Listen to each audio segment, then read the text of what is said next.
And we are live. Good morning, YouTube. How are you this morning? Hi, Salama. Nice to see you joining us this morning. How was your week? All right, a name down here. You seem to be first up for a reading this morning. Aren't you lucky? Do you want to come on live or do you want me to read for you out of the chat? Your decision. I'll give you the login if you want to join me live. There you go. You seem to have difficulties with the connections. Yes. All right. So for those of you joining us this morning, we are doing live tarot readings. They are free. You can join Psychic Tarot if you choose. Am I live? I'm live. I don't know why this is that's interesting. Okay. There's something bizarre going on my screen that you guys hopefully cannot see, but I don't know if you can or you can't. All right. Salama, are you with me, darling? You were at 5-2. Were you still here? Good morning. All righty. All right.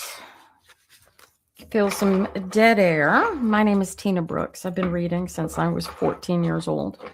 Or go a very, very long time. I'm pretty good at this, which is why I do this. Change your life. Practice Course in Miracles. I practice the law of attraction. I practice energetic being. I practice what I call Chen Chuan, which is my Qigong practice. It's about balancing your energies and getting even with life. Salama, are you there, darling? So we're going to do some tarot readings today, assuming anybody comes in to get their cards did. Otherwise, we're just going to hang out here and wait for somebody to come in and get a tarot reading. So, yeah, quite the week in politics this week. Apparently, Mr. Poilievre went in and had his leadership review as their tarot politics for the morning. And so we did a bit of calculation. It appears that less than 1% of the entire Conservative Party of Canada voted to keep Mr. Poilievre as leader to carry these people forward into the future. Holding the convention in Alberta guaranteed that they were going to get nice percentage of wackadoo factions out, and sure enough, they came out average leadership review, I would say. But yeah, very nice. While less than 0.5% of the entire Conservative Party of Canada has decided that Mr. Poilievre is the way future forward for them. They're going to take. They're going to create laws about abortion, so restricting your rights to medical care as a woman. They're gonna defund the CBC. They don't talk about Radio Canada, which is the French version of the CBC. No, but they're just going to defund the CBC. It's, it is what it is. These guys are, they're I expect they didn't say so, but did they vote to defund the CFIA too? Because that was on the table, especially with the ostriches things. What else did they do? They're gonna eliminate, if you as a immigrant, and there's no statute of limitations as to how long you can be an immigrant. If you're an immigrant, they're going to be in a legal position to just instantly throw you out of the country if you break any kind of law. They weren't specific about which kind of laws, so do you get thrown out for jaywalking? I don't know. So yeah, it goes like that. The insanity that comes here. Alrighty, you guys. So how do we do this when nobody comes in to watch? I mean, I don't know what to do. My regulars have not come in this morning. So if you'd like a reading, speak now or forever hold your peace. All right, let's do we'll do a reading for Mr. Poilievre and his Conservative Party. How about we do that? So they have decided that they are going to remain steadfast with the wackadoo faction, as I call them. I suppose that's really not a nice thing. ChatGPT keeps calling me out, but dude, if you think herd of ostriches that have been poorly handled and poorly taken care of are more important than food safety rules, then you fall into wackadoo territory in my mind. Good morning. So that's what it is. So here, Mr. Poilievre. So he's won his review. Less than 1%, less than half of 1% of the Conservative Party membership decided that Pierre was the best way forward. So we're going to see. I expect Mr. Carney call a convention. I don't even think he needs a leadership review.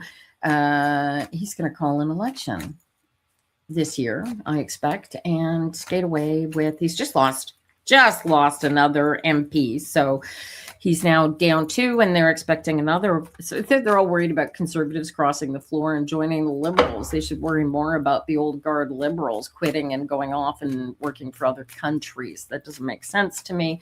But, worldwide war being what it is, they're trying to save the world for us and for Canada. So there you go.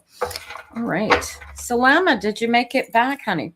If you're there, would you like to pop in and come on live, or do you want to? How do you want to do this, darling? I can read for you. Are you there? That's the StreamYard link. If you want to come on board. Or who's watching? Say something. I cannot tell who's watching, darling. And if you don't say anything. All right. Well, here's Pierre's cards. Here's how Pierre's going to do in the next federal election. They are petrified that Carney is going to call tomorrow. Actually, if he was wise, he'd call a general election. It would cover the issue with the by-elections that he's got to cover. And Canadians might punish him for calling an election. But, that's what it is. Oh, look at that. Oh, 9 of Cups. So that's what we call the wish card. He got his wish. Oh, it's followed by the Strength card. So this creates a situation where courage is, isn't that lovely? So, and it's followed by the Deuce of Coins. The Deuce of Coins is I like to call it the alienation card. It's the alienation of affections.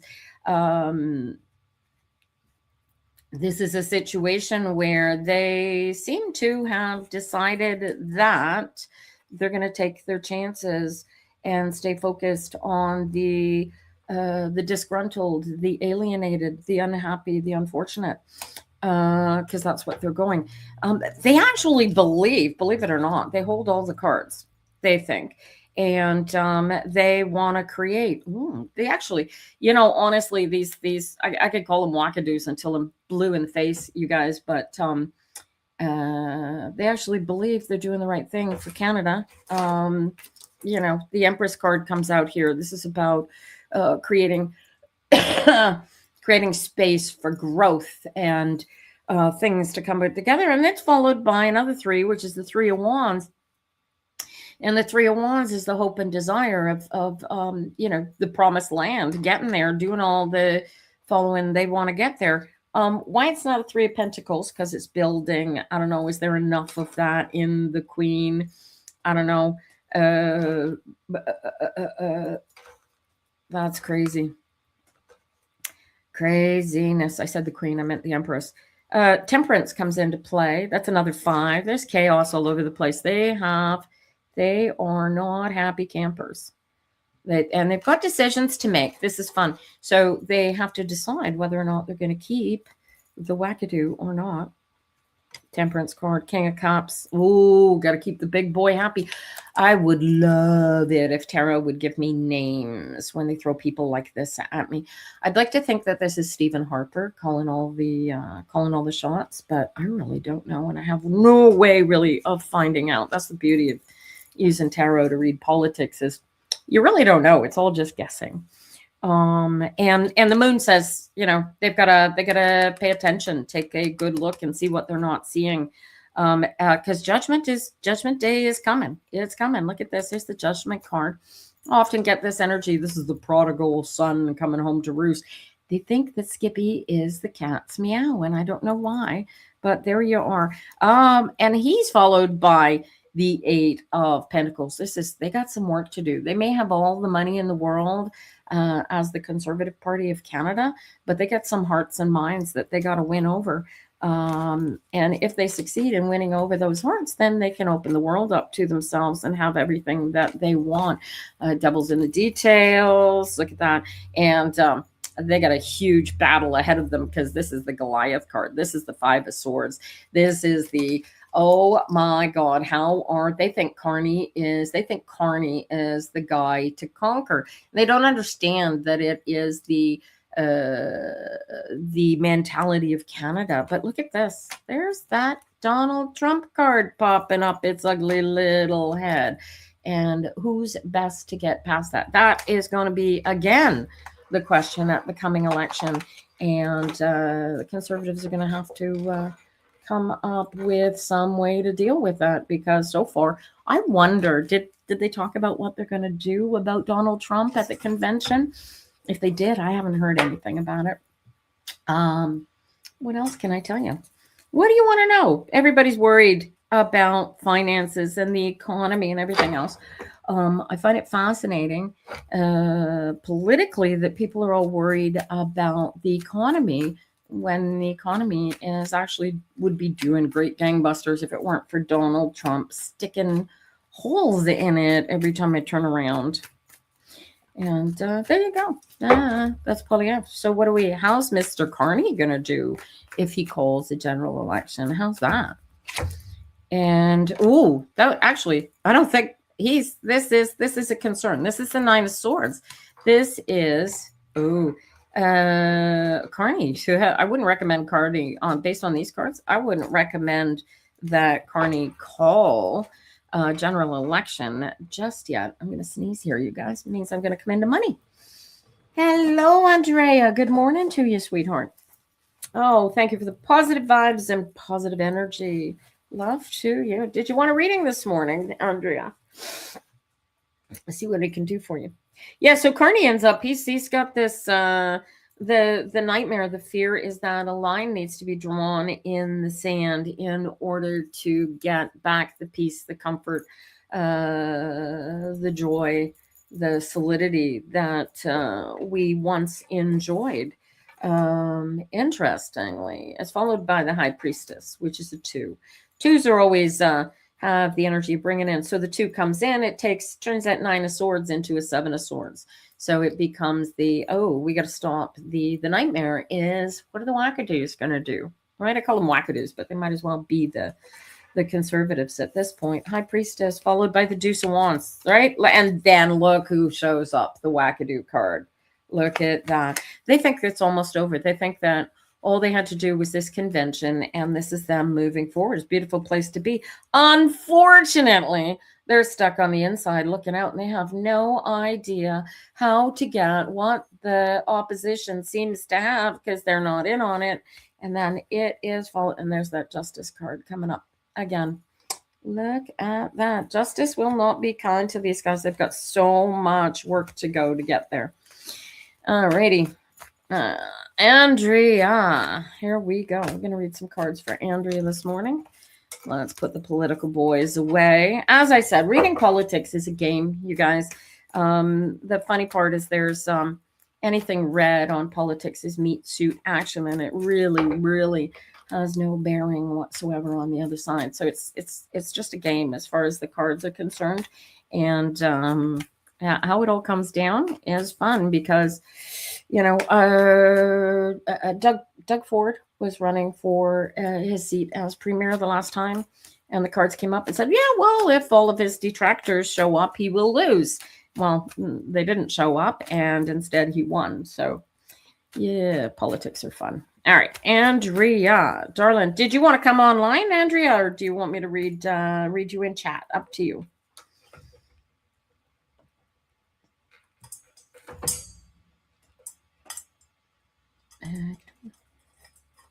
Are you coming online or are you going to read in chat, my dear? Here's the link, just in case you cannot see it. Here you go. Your choice. All right. For those of you watching live for the first time, these are free tarot readings. I have been reading since I was 14, so a very, very long time. Good. All right. Double check your screen down in the corner. Make sure it's flashing live, Andrea, and we should be good to go. Those of you watching, make sure your screens are flashing live as well. Otherwise, you're watching a delayed broadcast. So double check, you guys. Here we go.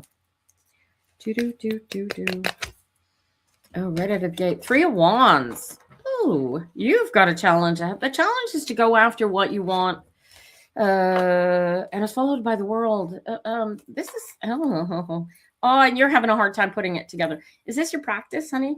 You know what you got to do. You're just having a hard time doing it. Do you know what this is referring to? Is this your practice? High Priestess. You create it. Focus on your emotions. Devil's in the details. And then I get the 10 of Cups, which is like, that's the promise. That's the promise of being in alignment, right? And so here's the fun part. We call it a practice because it's not a one and done, honey. It's you know what the job is. You know what the challenge is, right? You know where you're going. You know how to get there. You just keep getting side railed and hoping that this is going to give you everything that you want and wish, desire for. But every time you turn around, your pointy little head is pulling you out of alignment, right? That's going to continue. That's why we call it a practice. It's over and over again. The game is to recognize when you're out of alignment and force your pointy little head to get back into alignment, because this is where the security, the comfort, the power, the joy, all of that comes from. Do you get this? Are you having a hard time getting, something happened. How are you? Why are you feeling like you're left out in the cold? Why are you feeling the chaos of being out of alignment, where rather than feeling the chaos, you focus on, okay, how do I get back into it? And this is the trick, honey. But look, all the harvest is sitting there waiting for you to come and get it. All you got to do is be in alignment. And here's the fun part. The energy, you're going back to feed your chickens and you'll be back. Okay. Happy breakfast, chickens. That was Holly popping in to say good morning. I'm going to feed my chickens. All right. And Andrea, the Queen of Pentacles is like, this is a focus card. This is the Queen is the one that creates the solidity, that creates the power, that creates the future, that creates all of this. And if you cannot be who you are in your complete self, then how can you create anything? So that's the goal of the alignment, is to get in there so that you can use the power that you have available, not to control, not to change your situation, but to change how you feel about it. Do you get this? Are you getting this? Right? And that's the game. That's the challenge. The challenge, right? You want to keep your focus on the future, not on where you came from or what your challenges are or what your battles are. I wonder if you can see this. See, you'll notice the stinky thinkers show up in this card. This is the 5 of Wands, right? Look at that. Right, the thugs that show up in the 7 of Wands cards, the same guys, the same exact guys as in that card, and they will take you down. They want to get you. They want to destroy you. They want to ruin your life. This is your stinky thinking coming out of the meat suit, right? Because the beauty of it is that when in your alignment, none of this even comes into play. Everything's moving forward. Everything is solid. Everything is in its place. You're able to pick and choose. Oh, I like this. And then the Page of Wands. You're able to pick and choose what you want, where you're going, what the challenge is, whether or not you even want to take the challenge. And that's it. And this is the funny part, right? So I get the Page of Wands immediately followed by the Ten of Wands. This, in essence, is the choice. You could see this as hard and difficult.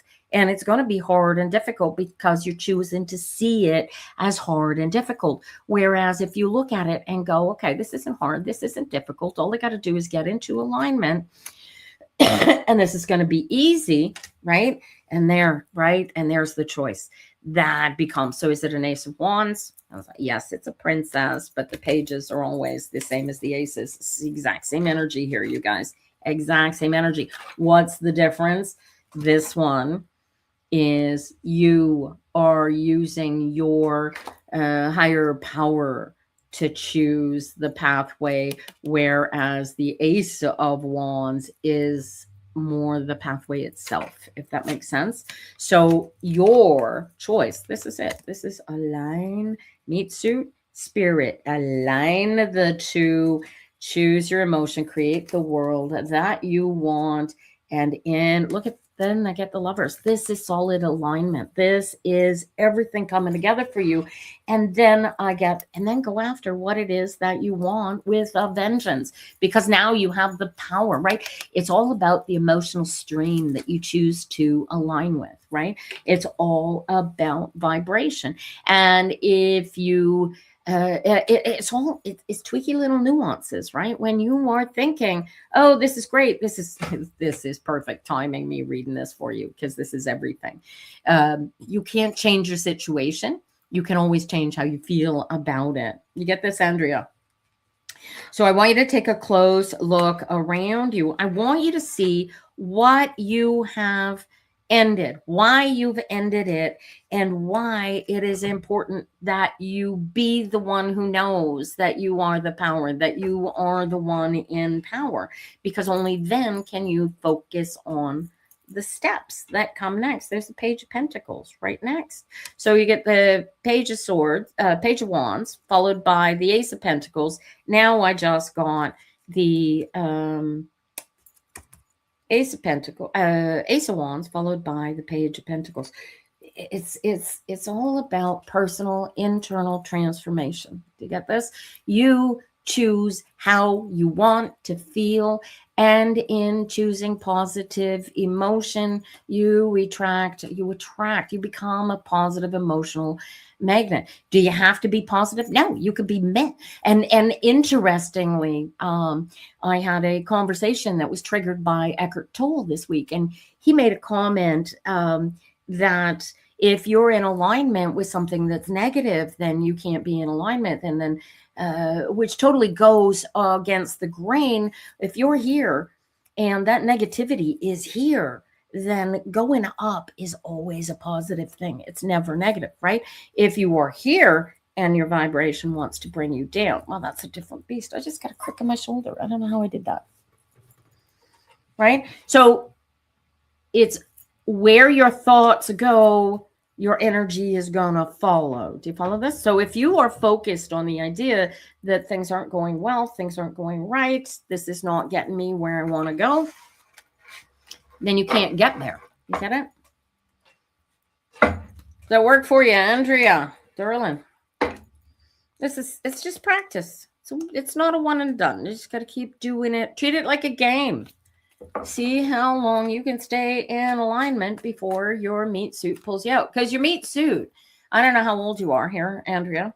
But know that no matter how old you are, you have all of those years of ego inception before you, creating who you are, where you are right now, the person that I'm reading for. And nobody has any control over you that you don't choose to allow them to have. Do you follow this? So it is key that you commit to you being the one in charge. It is an absolute commitment, honey. Every hour on the hour for 2 weeks usually instills it. But if you find that it's not working, it's not coming together, right? Because this will tell you, oh, this isn't working. This is total scam. This is not going to come together. When you already see the magic, you already see it working, Tell it to be quiet. Tell it to get the hell on board, because without it, you can't be all that in a bag of chips. You cannot be the best you that you can possibly be without the meat suit. It is not going to die, in spite of the secret veil that keeps telling it that in order to be the power, in order to be back in control, it has to die. Well, it doesn't work like that, right? You can be in alignment and still be alive. You just got to get your meat suit on board with being the best you that you can possibly be, so that you can be this. Alrighty. Gosh, love you. All right. We got anybody who's sitting in the wings wants a reading this morning? See a couple of you sitting there watching. You can change your life. Did Salama come back with us? This is the third call for Salama, unfortunately. She's got serious connection issues. Day, what a cute name. Is that your actual name? Is that just a name for socials? I love it. Good morning. Is it Day? There's a Day and there's a Ray. Look at that. Aha. I love it. Ray followed Day followed by Ray. I like it. All right. We're going to start with Day. And then we can I'm here until noon today, you guys. So if you're welcome to stick around. Everybody gets a reading, unless you come in at 5 to noon, in which case you likely wouldn't get a reading, but you never know. You never know. You're learning to trust what he tells me is from his heart. That's an interesting thought. So it's not you that you're not trusting, it's him that you're not trusting. Here's the beauty of it. The second that you create Day, I'll come back to your cards in a second. Andrea, the second that you create a distrust, an uncertainty, the universe comes in and goes, ooh, and you're sort of praying for that, what you're not trusting to be, to come into reality. I don't trust that. Therefore, I'm going to give it the energy of not trusting it. Do you see what I mean? If you can relax into allowing it, it's not about trust. It's allowing it to be what it is, in spite of what it may be. Do you feel that? And that's the tricky, there's a nuance there that until you know differently, it's still the same dance. You got to do the dance. You got to learn each other's dance steps. And I'll tell you what, hubby and I have now been together, will be 22 years in May. And honestly, you're still learning how to dance with each other. All right. Day, we're going to bring your cards up here. And then Rachel after. Day, darling. Ooh, you got a battle ahead of you. 5 of Swords. This feels difficult. This feels harsh. This is insurmountable. Who are you up against? Holy cow. You know you can win. You don't know that you can win, but you can win. Is this a husband or a boss or a father? Who's this King of Cups? This is Buddy's got entire focus is on being whatever is in that cup. Is he a workaholic? Is he an alcoholic? Are you what's in his cup? If you're what's in his cup, that's a great partner to have. But who are we looking at here? God bless you too, darling. You know which way you're going here. You know what you've got to do. And I know this feels insurmountable. This is you'll notice that this card looks very, very much like a Samson and Samson and Delilah. Samson, who's the story? Right? And his power is in his hair, and I can't remember this story. Anyway, this is you going into battle against the giant, and you can be scared and the giant will win, or you can be confident and you are going to you're going to overcome. You're going to take the power of this. Look at this. You already know this. Why do I got to teach you guys this stuff when you already know what you're doing? You already know where you're going. This is right. You got to trust. You got to go where the eagle flies sometimes, you guys. You got to trust the air, the knowledge that you have inside of your head. You know very well that whatever this challenge is, you are going to defeat it. you have some going on with some human animals. Yeah, well, human animals are the biggest. I put out a video last week and it said, what were the words? It said, if you want to go through, you want to have an easy life, don't love anybody. Love is your biggest challenge, you guys, right? So the King of Cups comes in here because your love, your balance, your existence, Day is what's important, not what his is. You have to be the one in power. You have to be the one that chooses what goes into your cup. And if this human animal is coming there more focused, you want to put this human animal some way into your cup, and his cup is defeating the purpose of your cup, then you have to figure out what to do about this guy because he's disrupting your cups. Do you get it? Devil's in the details. You want to be happy. This looks more like a love relationship suddenly.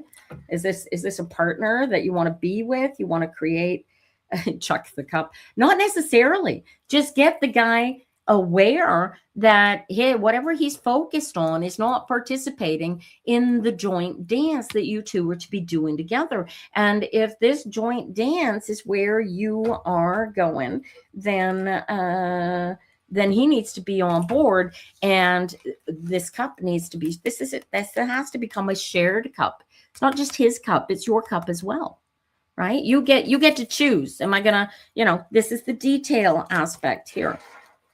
You got it? And if you can treat it like a child, treat the challenge like a game. You're going to find this much easier.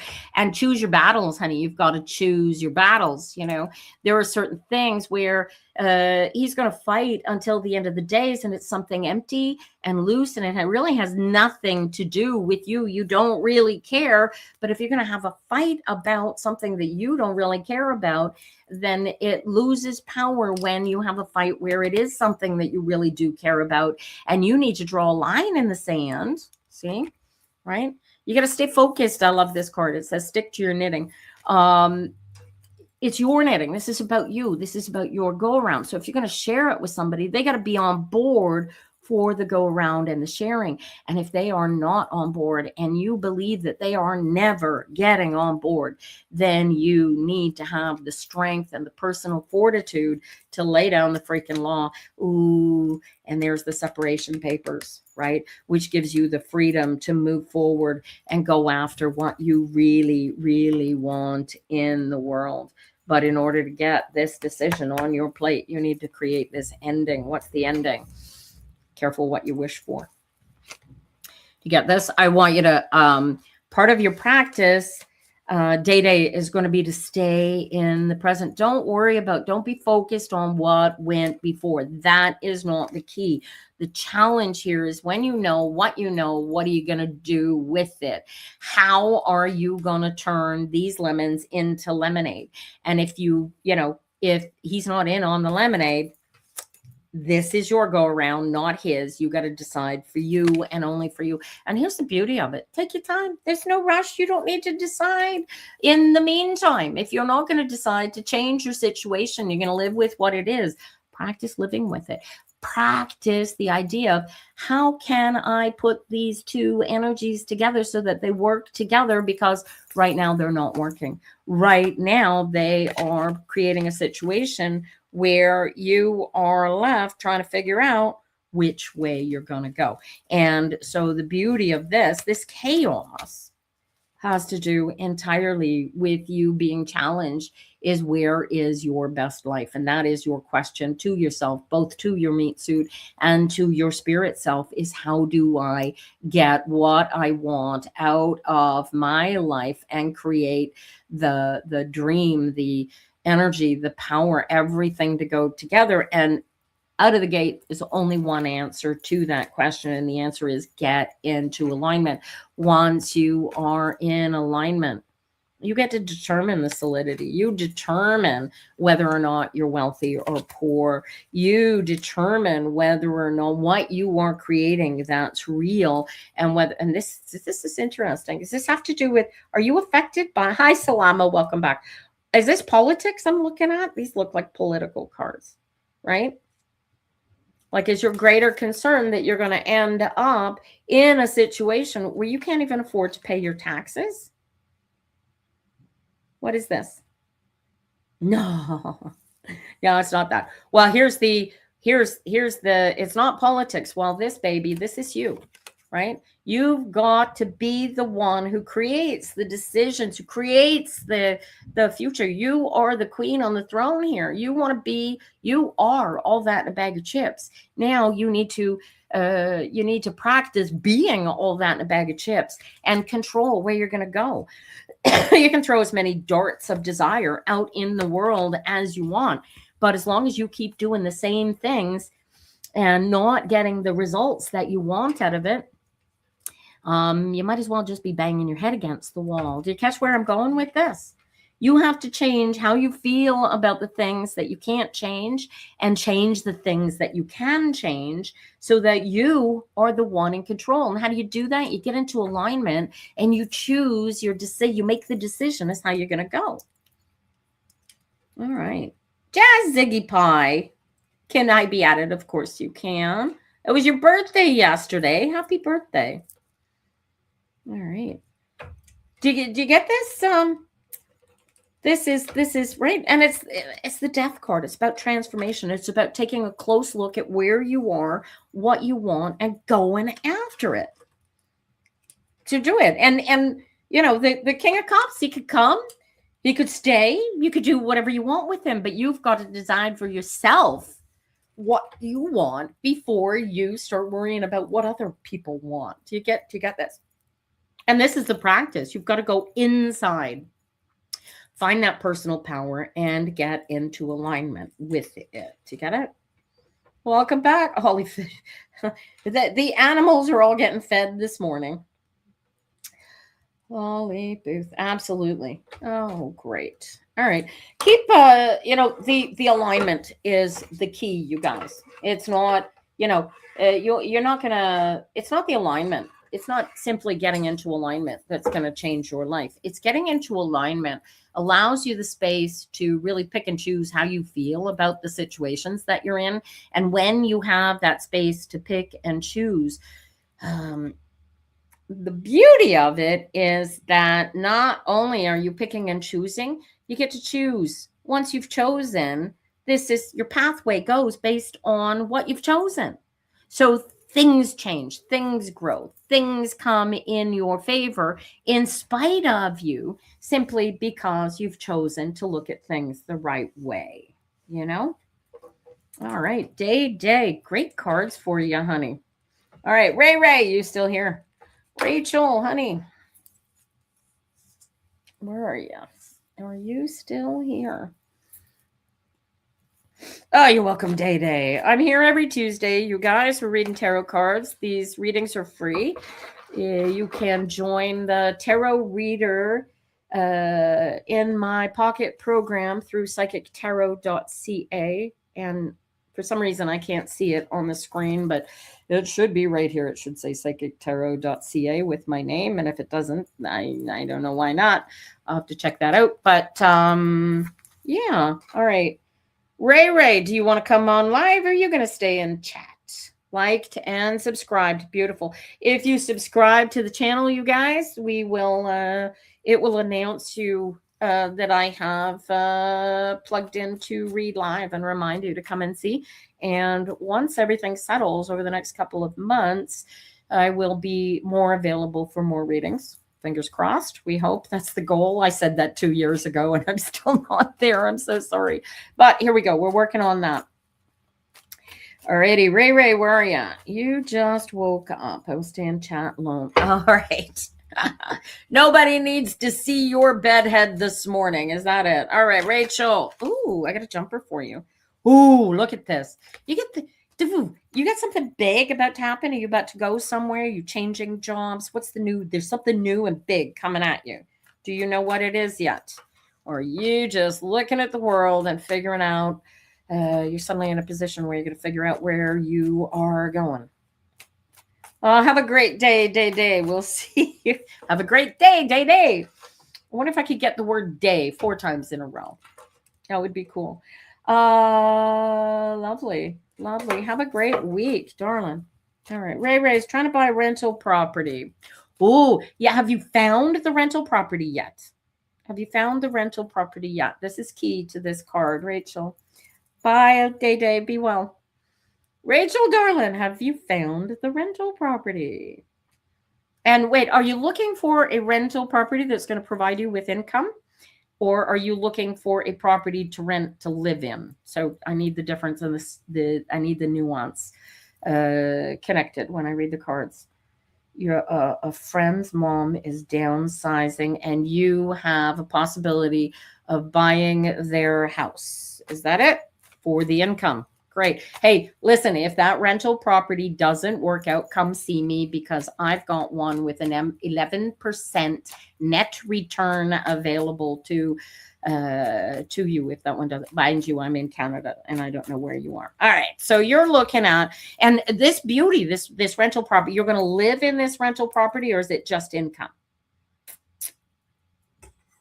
You plan on living in the property, or is it just income? There you go.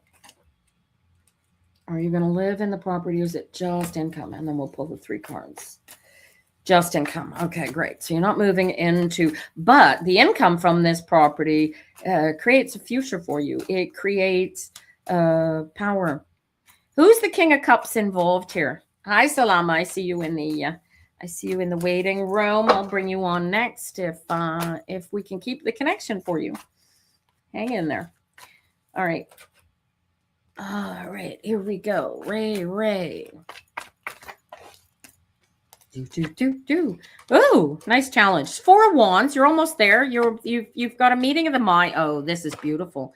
This looks like this is there. Do you have a pre-approval on a mortgage? Are you waiting for a mortgage, or are you negotiating price? What are you not seeing here? What are you not seeing that makes this possible for this to easily, readily come together? Boom, bada bang, bada bam, bada bum, bum, bum. Oh, which reminds me of a cool song. Johnny got a boom, boom.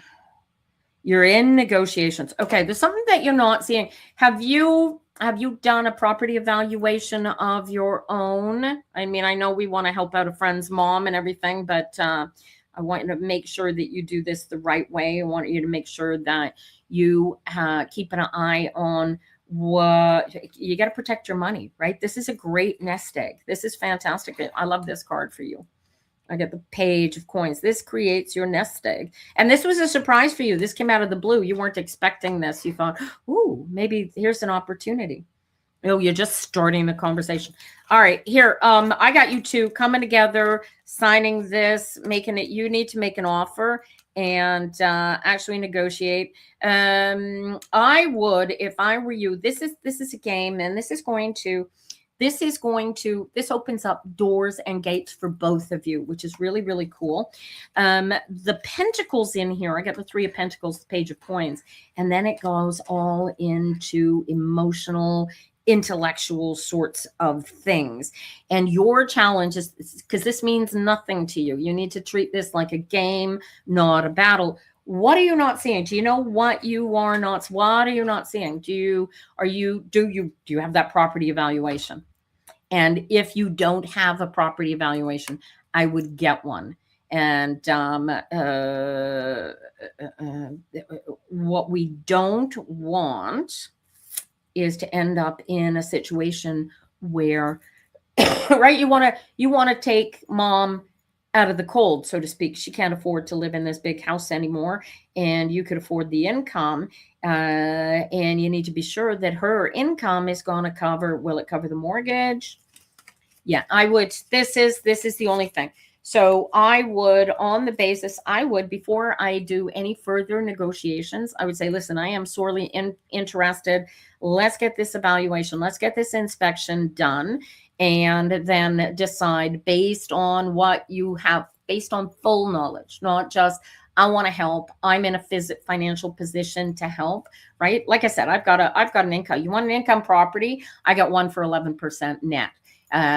If it was just about the income property, we might be talking. Instead, this is more personal than just about the money's got to work. That's legit. This is in the first bit here. That's going to work. The question is, you've got right? So if you've got the evaluation, you've got the inspection, then she can see, you can sit there and go, yeah, well, it's worth, let's say it comes out, it's worth 450,000, and the rent she ends up paying isn't sufficient to cover the mortgage. Is there a second apartment in the building that's going to cover the mortgage? Or is she just, right? So are you eating part of that in order to move forward? Or is there a second property? Like, how are you going to fill in the shortfall if she can't afford to pay for it? Yes, the mortgage will be less, but you've got to charge, your income rate has to be based on the building, what needs to be done on the building. Regular upkeep has to be included with your mortgage. What you don't want, she's already in a position of feeling like she's going to lose her home and she doesn't know how she's going to fix it. And you come in here, Miss Six of Cups, bringing her everything that she wants. Oh, she is moving altogether. Oh, she's going to be hours away. So you don't have a set tenant in the house once you buy it. Is that correct? Is that what the energy is? So you need to find, that's what you're not seeing. How is she? Okay, so you need the property evaluation to go. But that is it. The challenge is, yeah. So that's what you're not seeing is a tenant going to, are you able to rent this? Is it full house? And you're in Alberta, you said, right? So houses are few and far between to live in. But she's moving into the city. So that suggests to me that you're not in the city. What is the tenancy rate in your town? Because if you were in my town, you'd be a good year with the place empty before you found a tenant. It's a small house in a small town. So you've got to take that into consideration. All right. It's all good and well to want to help her out, but you've got to figure out a way to get it to help her out so that it works for both of you. Look at this. I got the, oh, beautiful. I got a couple. Dude, this is a family starter home. It's a small house. It's a family starter home. Here's your family. Find the family. Find the family to cover it, and you're good to go. Holy crap. This is it. The devil's in the details, right? Can you afford it if you don't have a tenant? This is the question. And if you can, bonus. But if you can't, you need this family to come in and fill the house so that you can afford this. Does that make sense? Is that what I'm looking at here? Devil's in the details. And once you have all the dots, I's dotted and T's crossed, you're good to go. People are always looking for places to rent. And so, yeah. So what I would do is I would sit down. It's not just an evaluation. I want you to look at the rental market. I want you to see how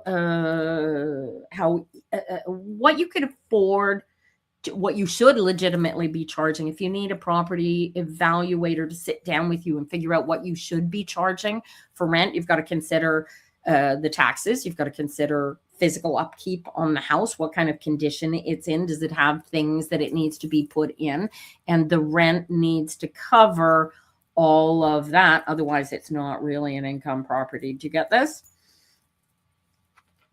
And once you have look at that. Once you have, look at you creating, building, fixing, bit of research, right? And then you get the celebration. I could see this working out beautifully for you. Get all the information and dot your I's, cross your T's, and this should work out for you. And if it doesn't work out for you, give me a call. If I haven't sold my building by then, like I said, it's 11% net. Oh, good luck to you, honey. Good luck to you. It looks positive, but get all that crap in order first, okay? You don't need a nightmare, buy a house and then discover that you got to spend $200,000 on it to fix what's wrong with it or whatever. You know, I don't know how much the house is worth, but there you go. Salama, darling. I'm going to bring you on live and we'll see if we can do this. There you go. Good morning, Salama. Good morning. How are you? I'm wonderful, darling. How are you? I'm fine. Good. You sound good.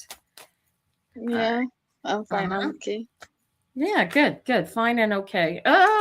This is the Four of Pentacles jumping out of the gate at me here, followed by a 6, followed by the King of Wands.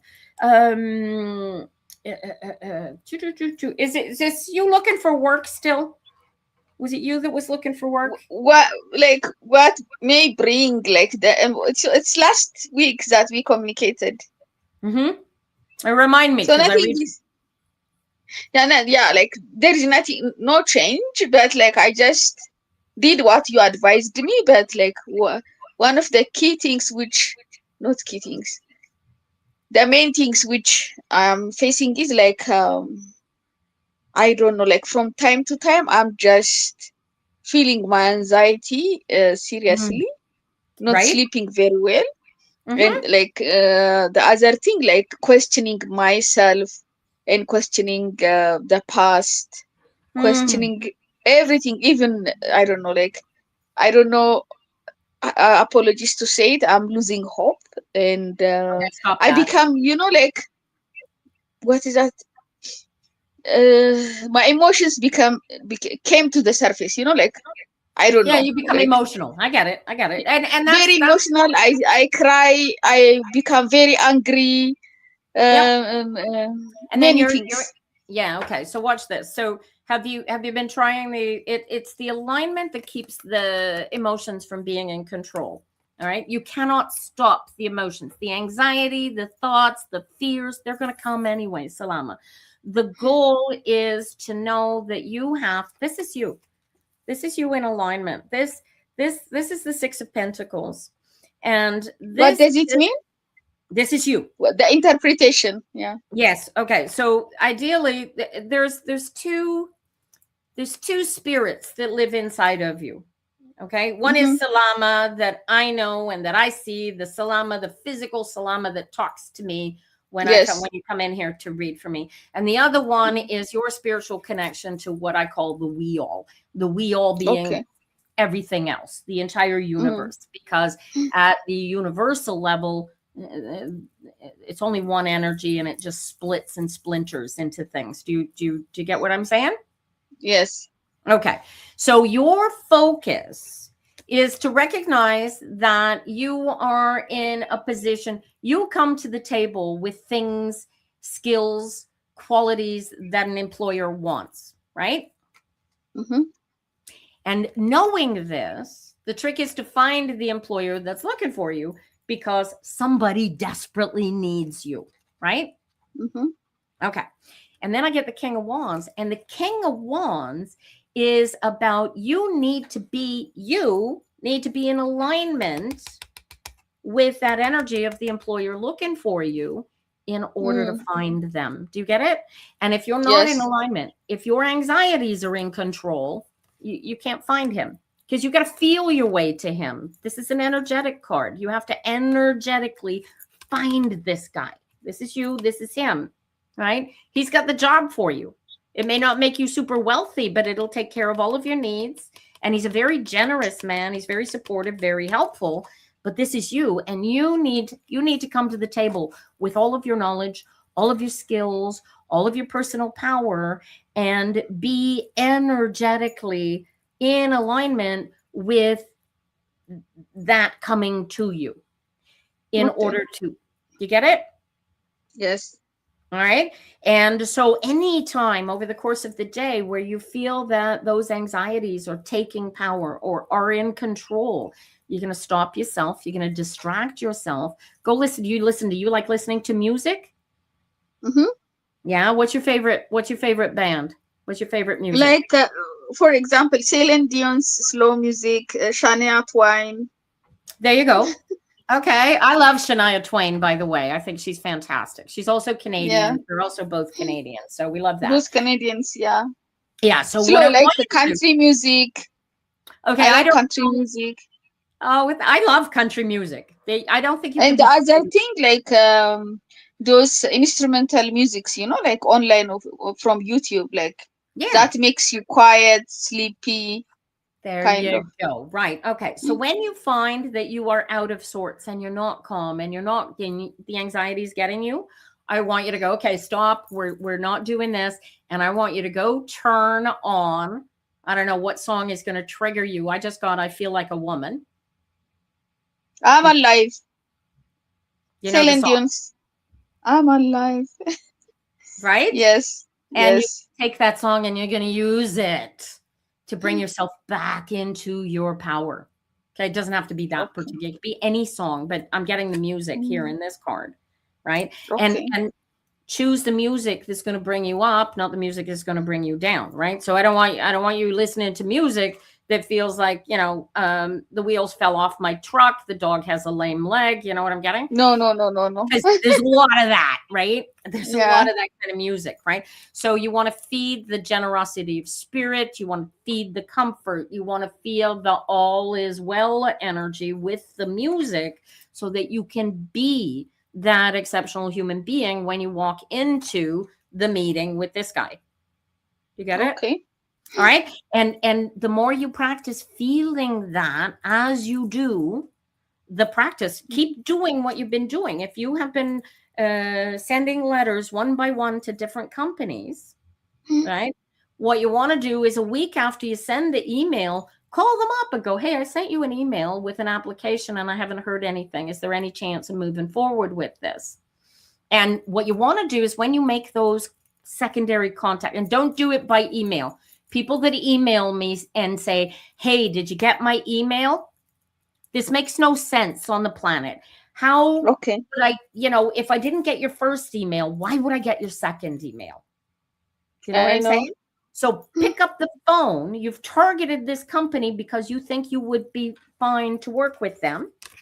You pick up the phone and say, hey, I sent my CV. Is there a possibility of a conversation moving forward? And they will tell you what you're looking for is nope, there's no room at the inn. And the second they say, no, there's no room at the inn, you've got more power to move forward and find this guy. And this is the guy you got to find, right? And if you stop looking for even 2 seconds, you're going to lose him. But you got to look for him. And you got to be ready for him when he shows up. You get me? Okay. All right. And this, I'm telling you, no kidding here, your job is to stay in alignment and keep going after if you have to go outside of your locale and go to a different city to find the job. Yes, I'm willing. Right? Okay. So find the company, it could be a tiny company, it could be a big company. I don't know, but it's got to be a company that you think you bring something to the table for. Do you get it? And that's your job. Until you get an actual job, this is your job, right? And the beauty of it, Salama, is that if you do this right and well enough, you could find this whole thing exploding out of the gate and find yourself in interviews with several different companies with several different offers saying to you, okay, now what am I going to do? Right? And then you get to choose. Right? And the battles are over. Look at this. The battles are over. You are the one in charge. You're moving forward. And look at the transformation of Salama. Right? The poor, hurt, broken Salama ceases to exist. And now you're putting so instead of being the anxious, worried, upset, poor, empty Salama, you become, right? And you've got to create this. This isn't going to happen naturally all by itself. You have to plug this in. You have to put this together. Do you get it? Yeah. And Tina, how. Before you finish, just a last question. Sorry. Yep. Yeah. Since I'm a little bit stressed, I'm just communicating different tarot readers or something, astronomers. So somebody said September. Oh my God! When I hear the time September, oh my God! I just lost hope. So I wish if you could just pull out. Tell you when? I don't know my cards. Any card? Is it going to be here or far? I would love if the cards jumped out and said Tuesday. That would be great. I would love that. Unfortunately, the way that the tarot works, Salama, is that I am receiving energetic communication based on the pictures that I'm looking at, and I have to feel what the energy is saying and translate it into English, because the energies don't speak no English; they just speak pure emotion. All right, and so I know. Yeah. So when I say, well, when is this going to happen? They come out and they go, well, soon. All right, here. You want to change the energy of soon. Okay. Put more effort into it. I want you to treat this like you are the most important person on the planet with this position, and you just got to find the person to give you that position. But you gotta focus on this Okay. like it's your be all and end all is finding that job. Do you get me? Yes. That will shorten the time. But the universe has a really bad, see, the universe will say, oh, soon. Or some reader will say, oh, it's going to happen in September. I don't know how she comes up. They say that you can do based on the cards here that you can do. I have yet to find any sort of sequence looking at the cards that gives me a specific date or timing. I can get, oh, well, those are spring cards, right? These are spring cards in an essence. So is the spring is when you, how you get September out of there, I don't know. What I do get out of there is between the 4 and the 6, you need to make a decision to stay the heck out of your head. Because your head, the anxiety, the craziness, the poverty, the dragging you down is not helping. So this thing needs to get on board because this is the you that you need to bring to the job hunt. Okay. All right. And the more you focus on being who you are and that and knowing that you bring such power for whoever this employer is to the table, the more that's going to come out in the message that you send to them when you send them your CV. But as I said, do not follow up in email to say, hey, did you get my email? Because if they didn't get the first one, why would they get the second one? All right. Okay. Right? I will do. The phone call is your best thing, right? Okay. And did you set up your LinkedIn to find the job? Yes, it's already set up, but like what Okay. you said is like commenting on the posts, Yeah, posting work it. new kind of articles. I Yeah. started that one. Good. So you're going to quickly discover that the more people who know you, the more people who see you, every now and again you put up a post. Hey, I'm looking for. By the way, you put up your CV. Yes, I put up my CV and Perfect. also taking courses on AI with respect to different, and then also another big course which is almost at diploma level on humanitarian issues. So like, wow, yeah, that's brilliant. See, and that gets you closer to that milieu that you want to be working kind of, in, right? yeah. The more you have on the humanities, the more you have on social aspects, social economies, anything that you've got supporting you, that is going to bring you into that stream of work that you want to be working in. You're going to have that fulfillingness. But everything that you do, every waking, breathing moment, Salama, and this is key, needs to remain focused on the concept that you are who you believe yourself to be. And there's no ambiguity because you are actively doing everything that drives you towards that position. That's why the courses are valuable. The universe looks at it and goes, oh, look, she wants to know more about social aspects of DEI and this sort of thing, right? The universe goes, oh, all right, okay. It is vibrating with the reality of yourself in such a way that the universe goes, yeah, I see who you are. I see what you're creating. And I will feed that energy, right? If you're focused on the anxiety and the pain and the suffering and the poverty, guess what the universe is going to hand you? Yeah.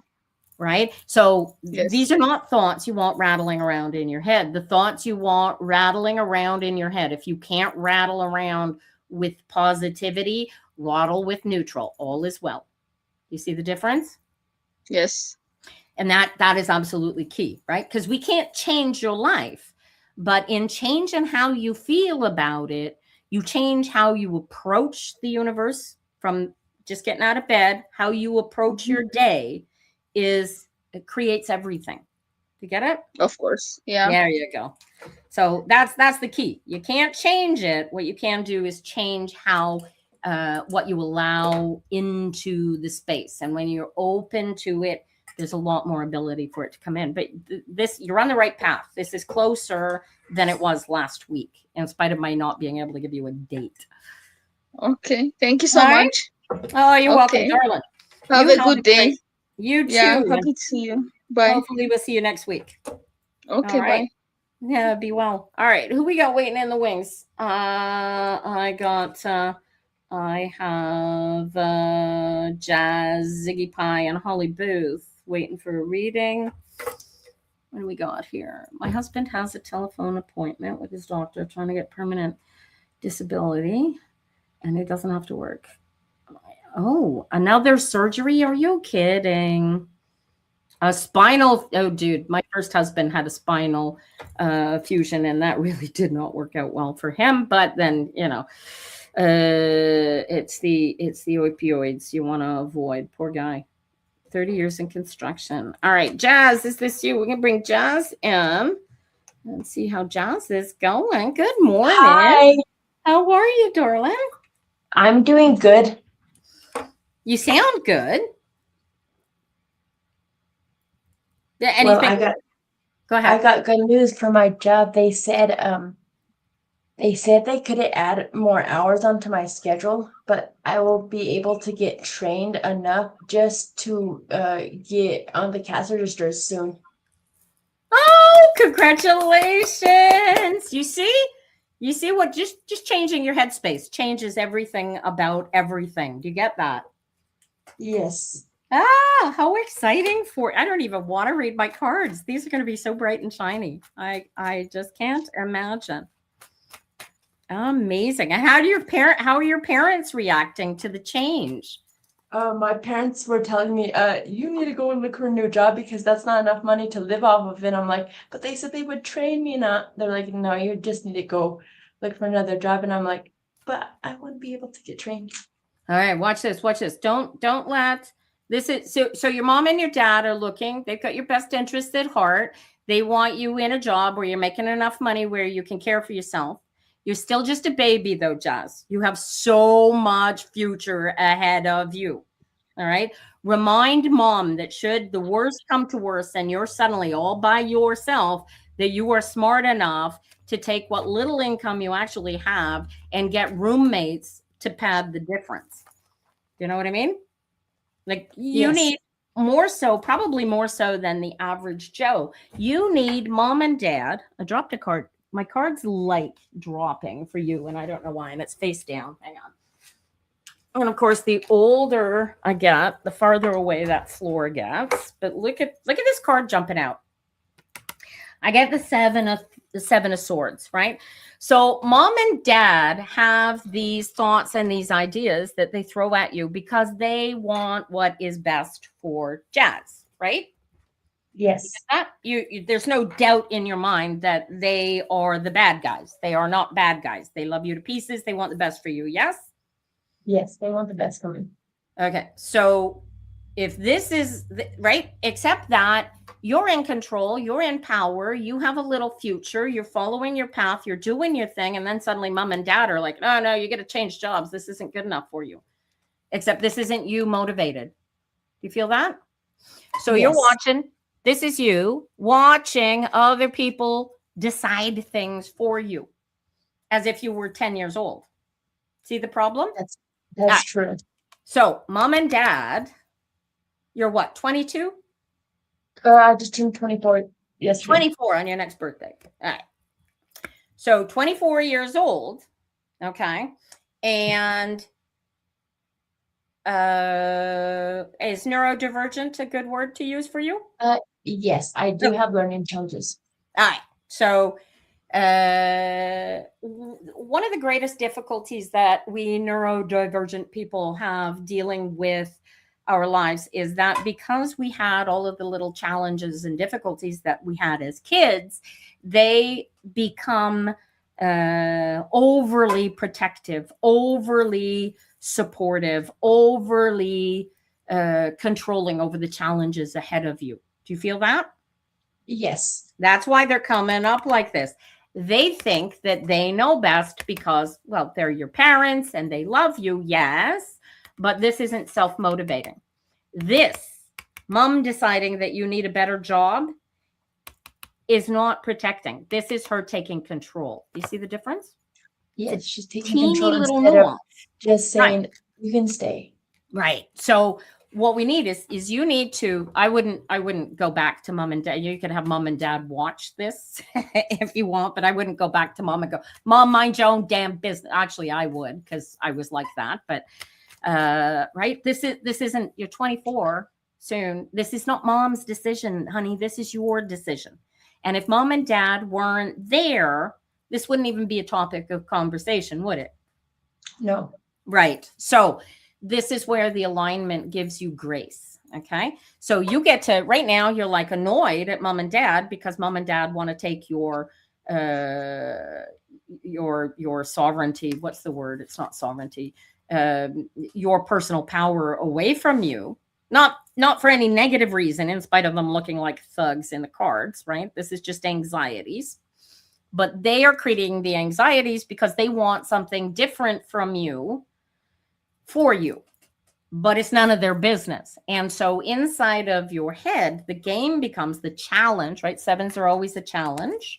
Whether they're good or bad is up to you to decide. But the challenge here is to somehow turn mom and dad back into supportive, hand-holding machines that are going to walk beside you, because you are 24 and you need to be self-motivated and in control in order to live your best life. They cannot live it for you. They cannot make all your decisions for you. And if they were no longer here, yes, you would consider their thoughts and their love, but you would still be on your own. Do you feel what that energy is created? Yes. Okay. So what you need is to close the gap between you and your parents and turn this energy back into, right? My mom used to say to me, it's none of your business what other people think of you. Do you feel the power of that statement? I have to feel that power now because sometimes me and my friend talk about we both have learning challenges. She has a disability too, and we both say it's hard in this economy. Plus, I worry about like how people will treat me with my disability because sometimes jobs look at you differently and they treat you like, oh, they're not enough. Right? Yeah. Except you and I both know that you are. You know what you Yes, bring to I am the enough. I am powerful. No, I want you to be more than enough. Feel the nuance? Yes. You are all that, but you are the only one that matters, Jazz. You are the only one that can do it, can think it, can feel it, can make it real. Nobody else, mom can't do this for you. Dad can't do this for you. I can do this for me. You are the only one that can do it, right? So take this power back. That's your challenge. And take the anxiety created by mom going, oh, you need to change a job. You can't afford this. Take the power back and show her. Did you start doing the financial budgeting, planning? I'm going to start doing that when I get my taxes done and put savings for my trip. Yes. Excellent. Excellent. So that, right. And then once you have that financial plan in place, you can go, Mom, look, this is how it's going to work. I realize you don't think I can afford this, but I've got this much and I've done some research. And if I get in with a couple of students and whatever, I can actually afford this and actually afford to be quite comfortable and no big deal. And I still get everything that I want everywhere that I go. The trick is that mom and dad are thinking that you have to move out of your house and go get your own apartment all by yourself. And you can't afford that. Right? So they're thinking they're out of alignment themselves. So they're throwing all the negativity at you. Tell them to knock it off. They are sitting there worried and anxious about how you're going to make it through, right? Because they're your parents. That's what they do. When instead they should no matter what. Right. And instead of thinking, oh, you're going to have fun, they know better. Right? They've seen your tenacity. How often do you stand up and go, no, I want this. I need this for me and I'm going to get it. And you succeed. That's how I succeeded last year with my last job. That's right, right? So there's a piece of power that you got to throw back at mom. I go, Mom, when did you stop trusting me? I'm getting better and better. I am more in tune with myself and my neurodivergence than I've ever been. I'm more in control. I'm more in power. I'm smarter. I'm all of the things that you wanted me to grow up to be. Now let me be them, because you are creating anxiety that's making my life difficult. And you don't have to say this to them. You just have to say it to their spirit internally, and that will lift the anxiety from you. And what their spirit does with it is up to them. To catch that? Yes. All right. So let's see what we're doing. I don't feel the energy based on that card. I don't think changing your job, especially since you just started there, did you not? Yes, I just started in December. Okay. So being afraid that you're going to be put out in the cold when you are actually in a position where you're being embraced by your employers. That's what I love about my new job. I'm embraced. I'm excited. Right? This doesn't make sense. They are embracing me. They love me. They want to train me. They want to bring me up. And you're afraid that life is going to hand me lemons and I don't know how to make lemonade. But look, I'm making lemonade real well.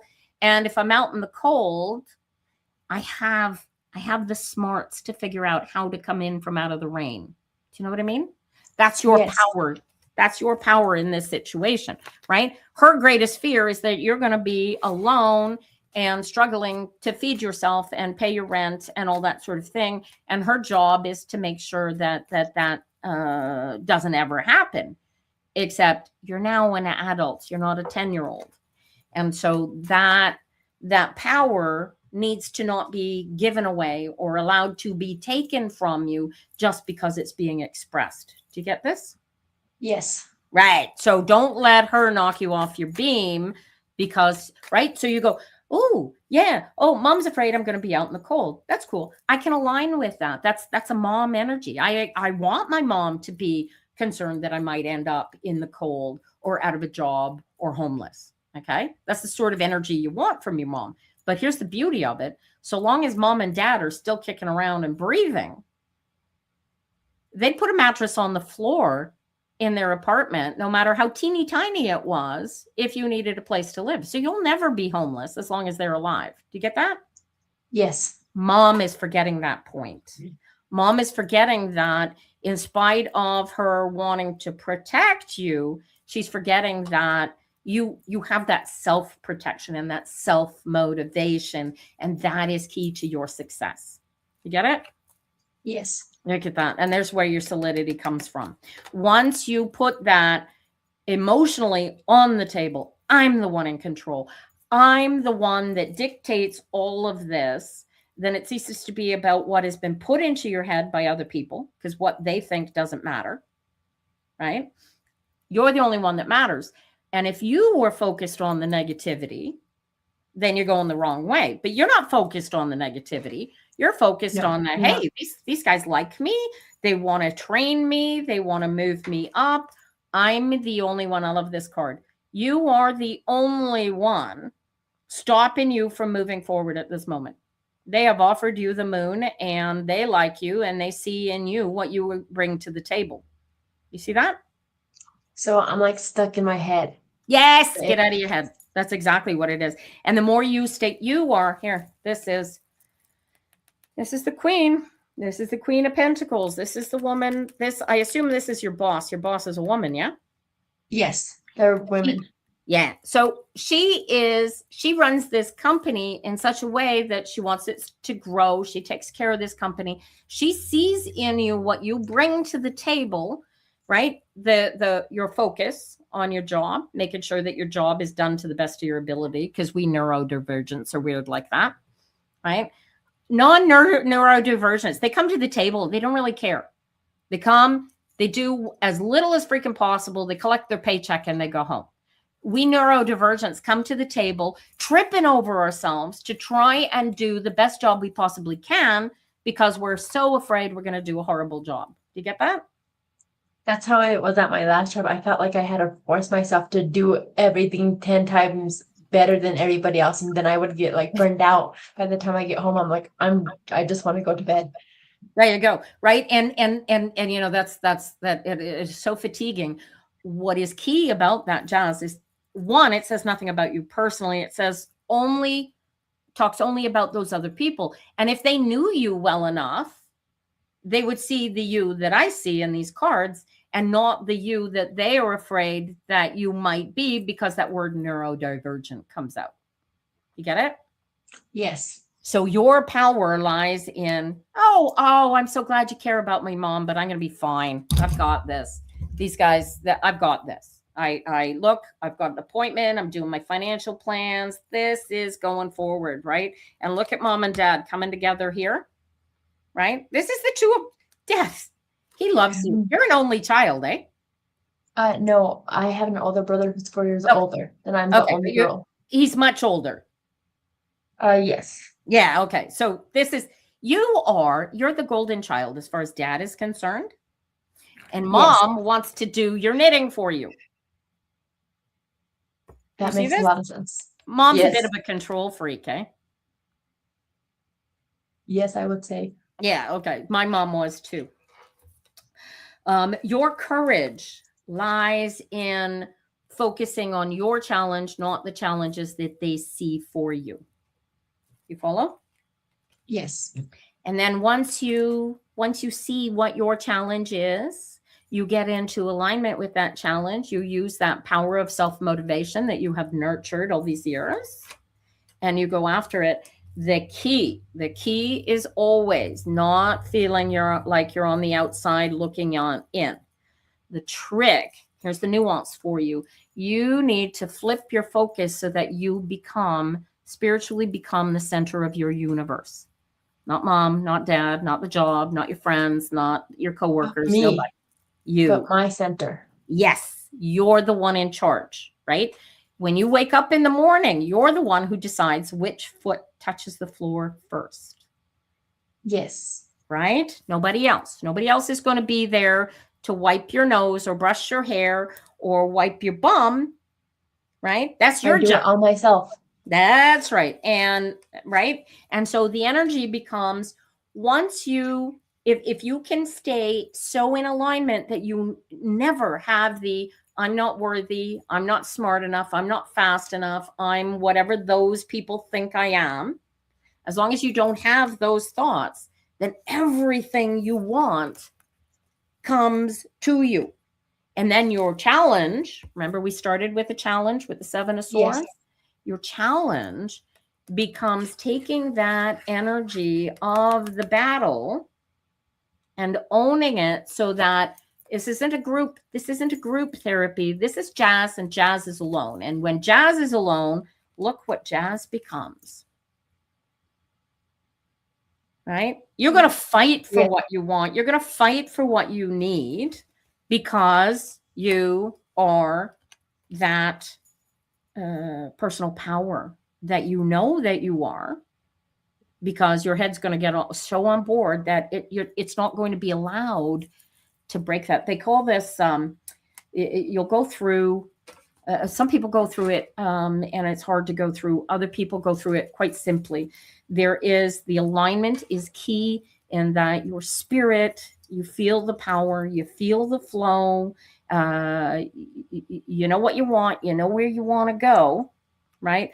Now your head needs to get on board. If your head is thinking, oh, I can't do this, your job as that spiritual being is to go, oh, no, baby Jazz, come. We are one. We are going to work together. What are we missing that makes you feel like you can't do this? Right? And if it becomes, well, Mom said I can't do this, then Mom becomes the problem, right? That's why she's coming up as thugs in this card. So take the thug out of it. Why is Mom giving me negative energy? Because Mom's scared. Mom's a pointy little headed toddler brain, and she should not be so afraid when she's done such a great job of teaching me personal power in spite of all of my little idiosyncrasies. You get it?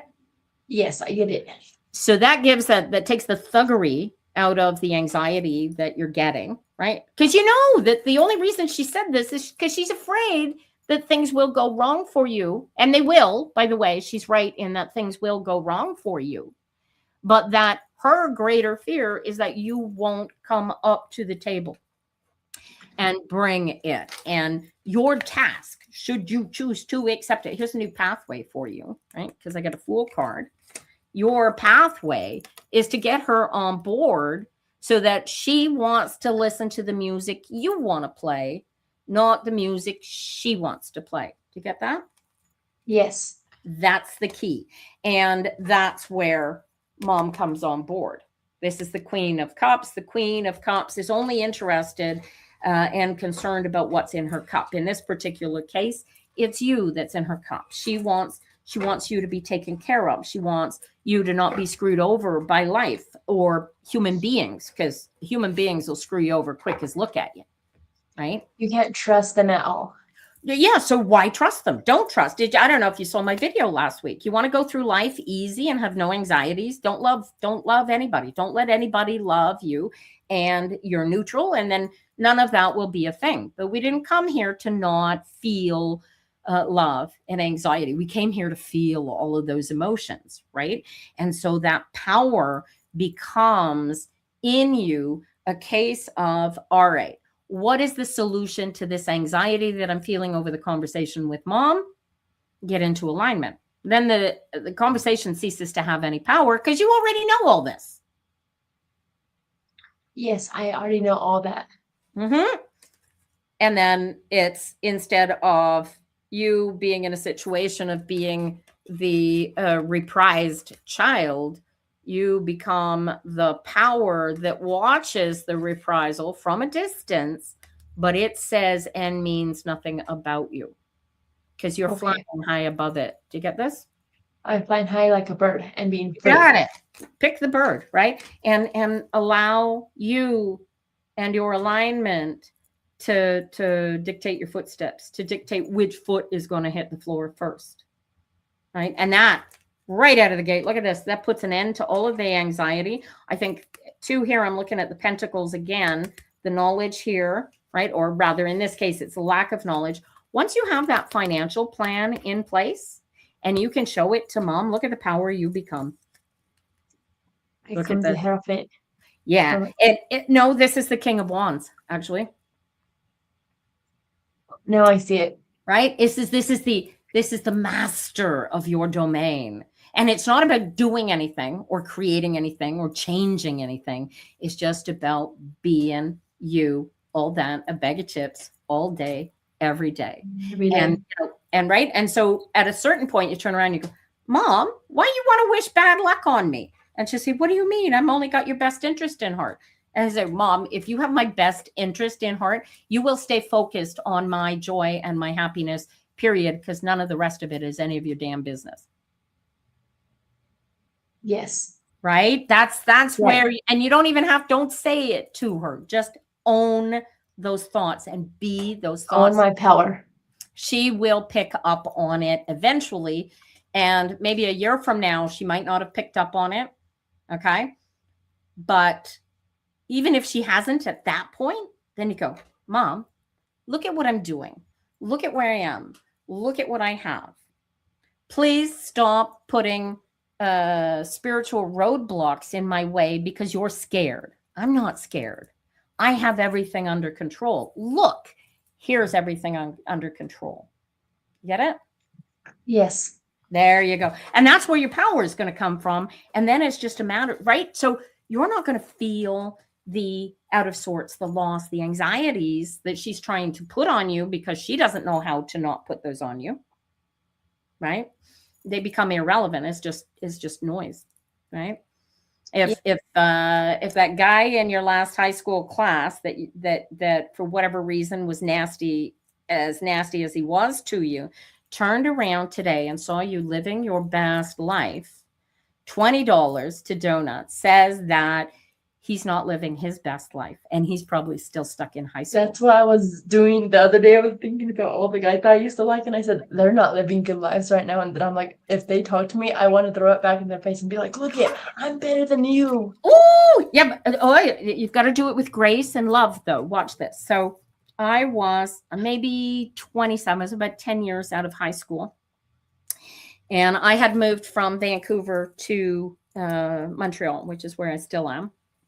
And I went back for my cousin's wedding. And I went out with my other cousin, and we went out for drinks. And we went into this dance club, and the guy that I had the biggest crush on in high school was there on the dance floor. And he started making eyes at me. I guess he thought I was cute. Finally, my greatest dream in high school would have been for this guy to notice me. He didn't have the time of day for me. Here I am on a dance floor 10 years later, in my power, in control, living my best life, or the best life that I knew to live at that time, because it always gets better day by day. It always improves when you're focused on it, right? Anyway, he came over and asked me to dance, and we're dancing. I said, "You don't recognize me, do you?" And he says, "No." Anyway, I reminded him who I was. He couldn't even remember me from high school. Couldn't even remember who I was. All right. And anyway, then I let him buy me drinks all night, which was fun. And then when he invited me to go home with him, I said, you didn't, I'm not going home with you. You're oblivious. And I was really quite rude to him at that point. But yeah, you want to buy me drinks, that's fine. But that's all you're getting. Right. But that's personal power. That's taking it back. Right. That's not here. That's here. That's here in your heart. You got it. You got it. So this one thing, what are you doing physical? What do you do for physical exercise? What do you do to physically maintain and support your physical body? What are you doing for exercise? Sometimes I go jump out on my trampoline, or I run in the back in the morning. Okay. All right. Running? Yeah, like running. jogging, like kind of thing? Yeah.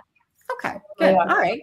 Okay. So part of it too is when you know how amazing and how powerful you are spiritually and internally, all of a sudden your meat suit becomes, they say that your body is a temple, and you become focused in a way on how do I make this body be the best body it can possibly be.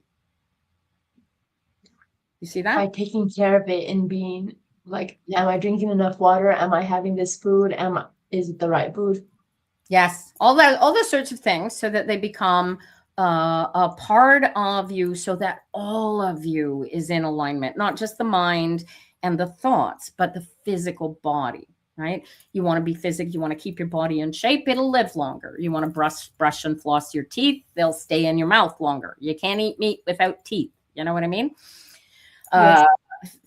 And when you can stay spiritually in alignment, and you don't have the added, especially like at 24, it's not a big deal. But if you have exercise and good eating as part of your daily regime, by the time you get to my age, you're not 100 pounds. You're not 100 pounds overweight and out of shape and lazy. You're in good shape, and you're literally living your best life more and more every single day. Imagine how powerful you're going to be by the time you reach my age, girlfriend. I always tell my mom, I want to be an 80-year-old or a 70-year-old without dementia, or a person without being debilitated and be like, oh, I can't walk anymore. I want to be able to be on the dance floor until I'm 100 at least, or 95, and be like, I still can move. That's right. And how do you make sure that happens? Make sure that every day that physical movement is maintained and brought in. Do you know what I mean? That's the key. I will make sure I will do it every day and be like, I'm going to stay on it. Yeah, atta girl. And the beauty of it too is when you're physically in, all your physical power is online, there's nothing for your brain to create anxiety out of, because you're not overweight, you're not too skinny, you're not underfed, you're not overfed. There's no anxiety for it to trigger onto, because everything's in its place. Everything's in alignment. Yeah, that's key. Oh, what great cards for you. Send love to your mom and dad. They look, I want to hug them. They look so nice in my cards. I will hug him. All righty. All right. We're going to bring on, who are we going to bring? Holly on next if she's still watching. Jazz, you have a good week. I'm going to take you off You the too. screen, but you could stay in the back line if you want, or, oh, there you go. You're gone. I don't have to remove you. All right. Who we got? Oh, we got to look at this. Chatty Kathy's in the chat this morning. You are now on the list. Ninja Mama. Holly, are you still here? You're going to come on live, honey. We got in the list here. We got Ninja Mama, who I'm dying to read for obvious reasons. If you've been following along, you guys. And if Christina came in, she's not in yet. Let's see. Ninja Mama, Holly. Who else? Amanda is in there as well. Let's get you on the list. What time we got? It's only 10:30. We got lots of time this morning. I was always told I wasn't good enough and wouldn't amount to anything as a child from teachers. Adults are the most insufferable human beings on the planet because they tell things to children that they should never, ever say to anybody. And they don't teach that, right? Including your mom and your stepdad, right? So Holly, we all have to overcome this, right? Not only are we enough, we are everything. Let me see. Let's get the link into chat for you guys. So we can get Holly on. And then I've got Ninja Mama, Amanda, Treva. Good morning. Oh, you are in hospital. Good, darling. Does that feel more comfortable? What'd you do with Lainey? Good heavens. I got y'all on the list here. Did I miss anybody? Speak now. I said King of Wands going to help you out, darling. Embrace the energy. Take advantage of the ability to walk your way through it. No worries if you can't stay too long. That's okay. I'm going to, here, I was about to shuffle cards for Holly. Oh, Amanda's come in. Do you want to come on live, Treva? Oh, she's staying with Jacob. Perfect. Perfect. Oh, that's lovely. And Jacob is beside himself. He'll figure it out. Do not worry about it. He will figure it out. All right. You can't come on. That's all right. All right. All right. Let me pull you a quick card anyway. Here, get into alignment. This is good for you. This is how you allow. This is where you cry. This is where you release. This is where you, if you're going to break down anywhere, Treva, do it here because you have the support system in place. You're the one that owns all the cards. Know and understand that you are where you are because this is part of your healing journey and you need extra support. You're going to take it. Oh, she told your mom too that you weren't going to be any. Oh, look at that. And then just decide the emotions are going to come. The feelings, the negativity, that's all going to come, right? Take advantage of the comfort space that you've created for yourself. And now's when you do the looking around. Look at everything. Look at all the nitty bitty pieces, right? And it comes back to him. It's still coming back to him. I don't know what he did to you, honey, but this is still coming back to him. All right. And this amazes me because this needs to be you. Yeah. Let go of him. He has no control over you. He has no power over you. Are all of the papers signed, Treva? Have you signed all of the papers that you need to sign? I think I got one paper left for you to sign. Right? You got to release this, all of this negative energy that he created for you that you've been carrying. This is where you release it, where you're nice and safe and comfortable, right? And then as you release it, allow yourself and allow your personal power to fill the space created by the release. You know how to do this. Look at this, deuces and ones. It's not a one and done, honey. You got to get over and over again, right? You got the Ace of Swords. You know how to do this. You know how to fly. You know how to get there. That's the first step. That's perfect. That's fantastic, right? So, and then the Deuce of Cups, the goddess, High Priestess comes out here and says, I have the power and I create this and I have the support and the power of spirit to carry me and lift it. And that's the first step after hospital. Great. So you have the apartment, you have the dog, you have the financial supports, everything's in place, everything's going. So the only thing left to deal with is the psychological feeling of separation. And how do you heal that? You get into alignment, right? You get this? Nobody can do this for you. They can help you, they can hold your hand, but they can't do this for you, honey. This is for you to do and take advantage. God love you. This isn't going to be hard. Look at you back in control. Here.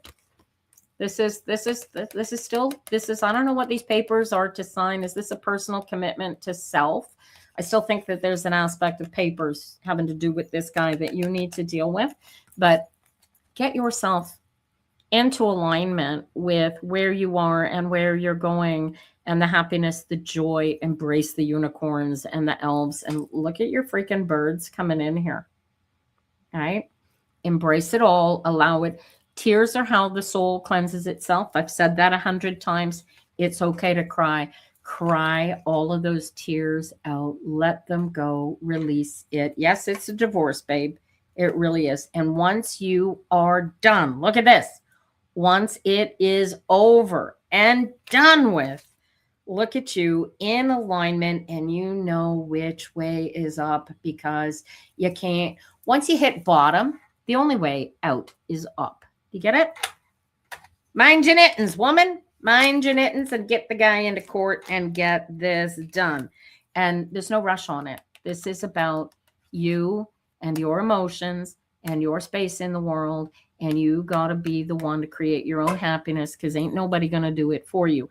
And as long as you have this tie that binds, it gives him that power over you. So part of that is going to be releasing that. All right. Good luck to you. But I look at bright sunny shine. Look at these great cards. Do this. And there's your harvest. Look at that. And don't worry about anything that might possibly go wrong, because it will. Stay focused on what's going right. God love you, darling. Oh, I'm glad you came in, and I'm glad you're getting the support that you really need to go through this, huh? All right. I got Amanda on deck. We're going to bring Amanda in next, and whoever wants to come up next when you get the moment. Hey, Amanda. Hi. Oh my gosh, what a great week. You look bright and shiny. What's going on? Working hard, trying to stay warm in this ice box I'm living in Maryland. It was crazy ice storm that hit us. I'm sure you saw snowstorm, ice storm, blizzard. Dude, I've seen the craziest weather this past week. Yeah. I saw what was it? New Orleans. Yep. Covered in snow, like a foot of snow in Nolens. Like, I just can't even. Texans, like, we're talking places that don't even have insulation in the houses sometimes, because they don't, I don't understand that, because insulation keeps the house just as cool as it keeps it warm. So I never understood that, but I just craziness. Holy cow. All right. Let's see what kind of cards we get for you. I did get a jump. Ooh, look at this. You've been in alignment all week. Yep. Nothing has shaken you. Look at the solidity, right? That's your starting point all day, every day. If you don't wake up in the morning with this solidity, what's the first thing you do? Get yourself into alignment. Meditate. Right? Yep. That's the challenge, right? Mm-hmm. 10 of Wands out of the gate. Oh, talk about going from the Ace of Pentacles right into the 10 of Wands. This is so totally the same energy, but from different sides of the spectrum. The Ace of Pentacles is the physical beginning. The 10 of Wands is the spiritual challenge to begin, right? Mm-hmm. This is the other 10s are endings. This one is a new beginning based on all of that change, all of that coming. Oh, I'm getting chills. And look at you cutting through the bull. What's the bullshit you're cutting through? So last week I sat with myself and I went deep, and I went into my childhood wounds. Oh, you're peeling the onion skins. Look at you. I went to the freaking core. I went to where I didn't even remember like myself. I literally saw myself in my mind's eye as a baby on my mom's hip while she was cooking meals like at the stove, Yeah. and she was like, I can't do this. I can't have another baby with 3 other kids and my dad's off running, she's like, I can't have this baby. And that was me. That was the energy that she was putting into me. And I realized, what that was. It's a that deep of a wound that, before I even was conscious, aware of anything. See, that's why the ego inception is so key to all of this, right? Somewhere between the popping out of that little birth chute and 7 years old. And I don't know why 7, because 7 is magical. It's like if you learn perfect pitch before the age of 7, you always have perfect pitch. If you don't have it before the age of 7, you will never have perfect pitch. So it's sort of the same thing, except unlike perfect pitch, which I believe can probably be taught. This is something that is so inherently nascent to us as beings that this is, and this, so you've been putting it together, right? Yep. This It's is my so sense cool. of worth. It's my sense of belonging. Yeah. Allowing people to love me. Yeah, it's releasing. Look at this. She's releasing the butterflies. Do you see this? Those are your butterflies. This is all of that energy that you allow, right? It's like, okay, no, that's bullshit energy. I'm not letting that in, right? Which is what you've been doing all week. So you're looking at it and going, yeah, that has no power over me, and I'm not going to let it. And out of sight, out of mind. And this is the power of the alignment. It's the ability to take the crap, put it in a box on the shelf, and leave it there. Yeah. You acknowledge it because it's there. You have to acknowledge it. That's key. Yeah. And I don't fault her because that's a lot, having 4 kids back in the 80s and 70s and 80s and having to run a household. And we're all 2 years apart. I was a year and a half. I wasn't planned. My mom didn't want me, but my dad did. So it's like another burden on my mom. Well, here, watch this. So your mom was not working at the time, or she was? She was a mom, stay-at-home mom. Okay. So, yeah, okay. So my mom was in a similar position, except she worked full time. Oh. From the moment I went to school, she went to work full time. So she had the anxiety of being out of control and crazy all the time because she's dealing with at least two neurodivergent children. Yeah. And all the anxiety. My father, she claims my whole life was a misogynistic pig, that he was the total misogynist, except that he's where I got my feminism from. So that doesn't kind of make sense in my mind, but she saw him. Yeah. We see people the way that we choose to see them, not the way that other people see them, because and often we wear a different face for different people. Right. So, and this is what you are in the process of doing. And look at this. This is where the allowance, here's a choice for you, darling, right? It's choosing. Is this going to help me? Is this going to help me move forward? Right? Because you know that it is your emotional thing, right? Don't ignore the elves. Don't ignore the unicorns. They're the fun part. They're the best part to be in here, right? Yeah, I'm ready for hopping on the back of a unicorn and going for a ride. There you go. Say goodbye, baby. Because this is so you don't have any you have papers that you need to sign to close something off. This is just a spiritual contract with self, right? The energy here is you've got to embrace this and own this. Yeah. Like who you are today is not the same person you were 5 minutes ago. Yep. Because you have created this contract of healing with yourself that says onwards and upwards, yo-ho-ho, right?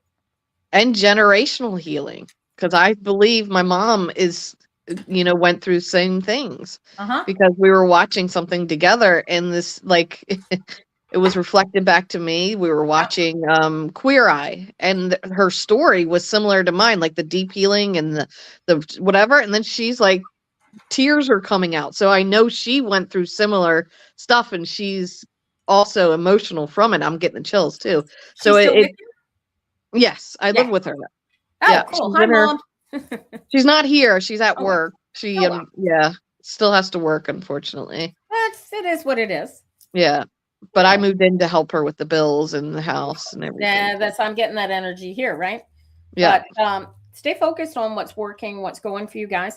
So the cutting, the working, the commitment here, that this onion skin thing, don't let the onion skins drag you back down. Acknowledge them, work them out, make sure that your pointy little head knows that who you were, what you were, when you were is not who you are. Never was. It was just that those were your fears, your anxieties, all of that. There's no getting over spilled milk here because you already cleaned up the milk, right?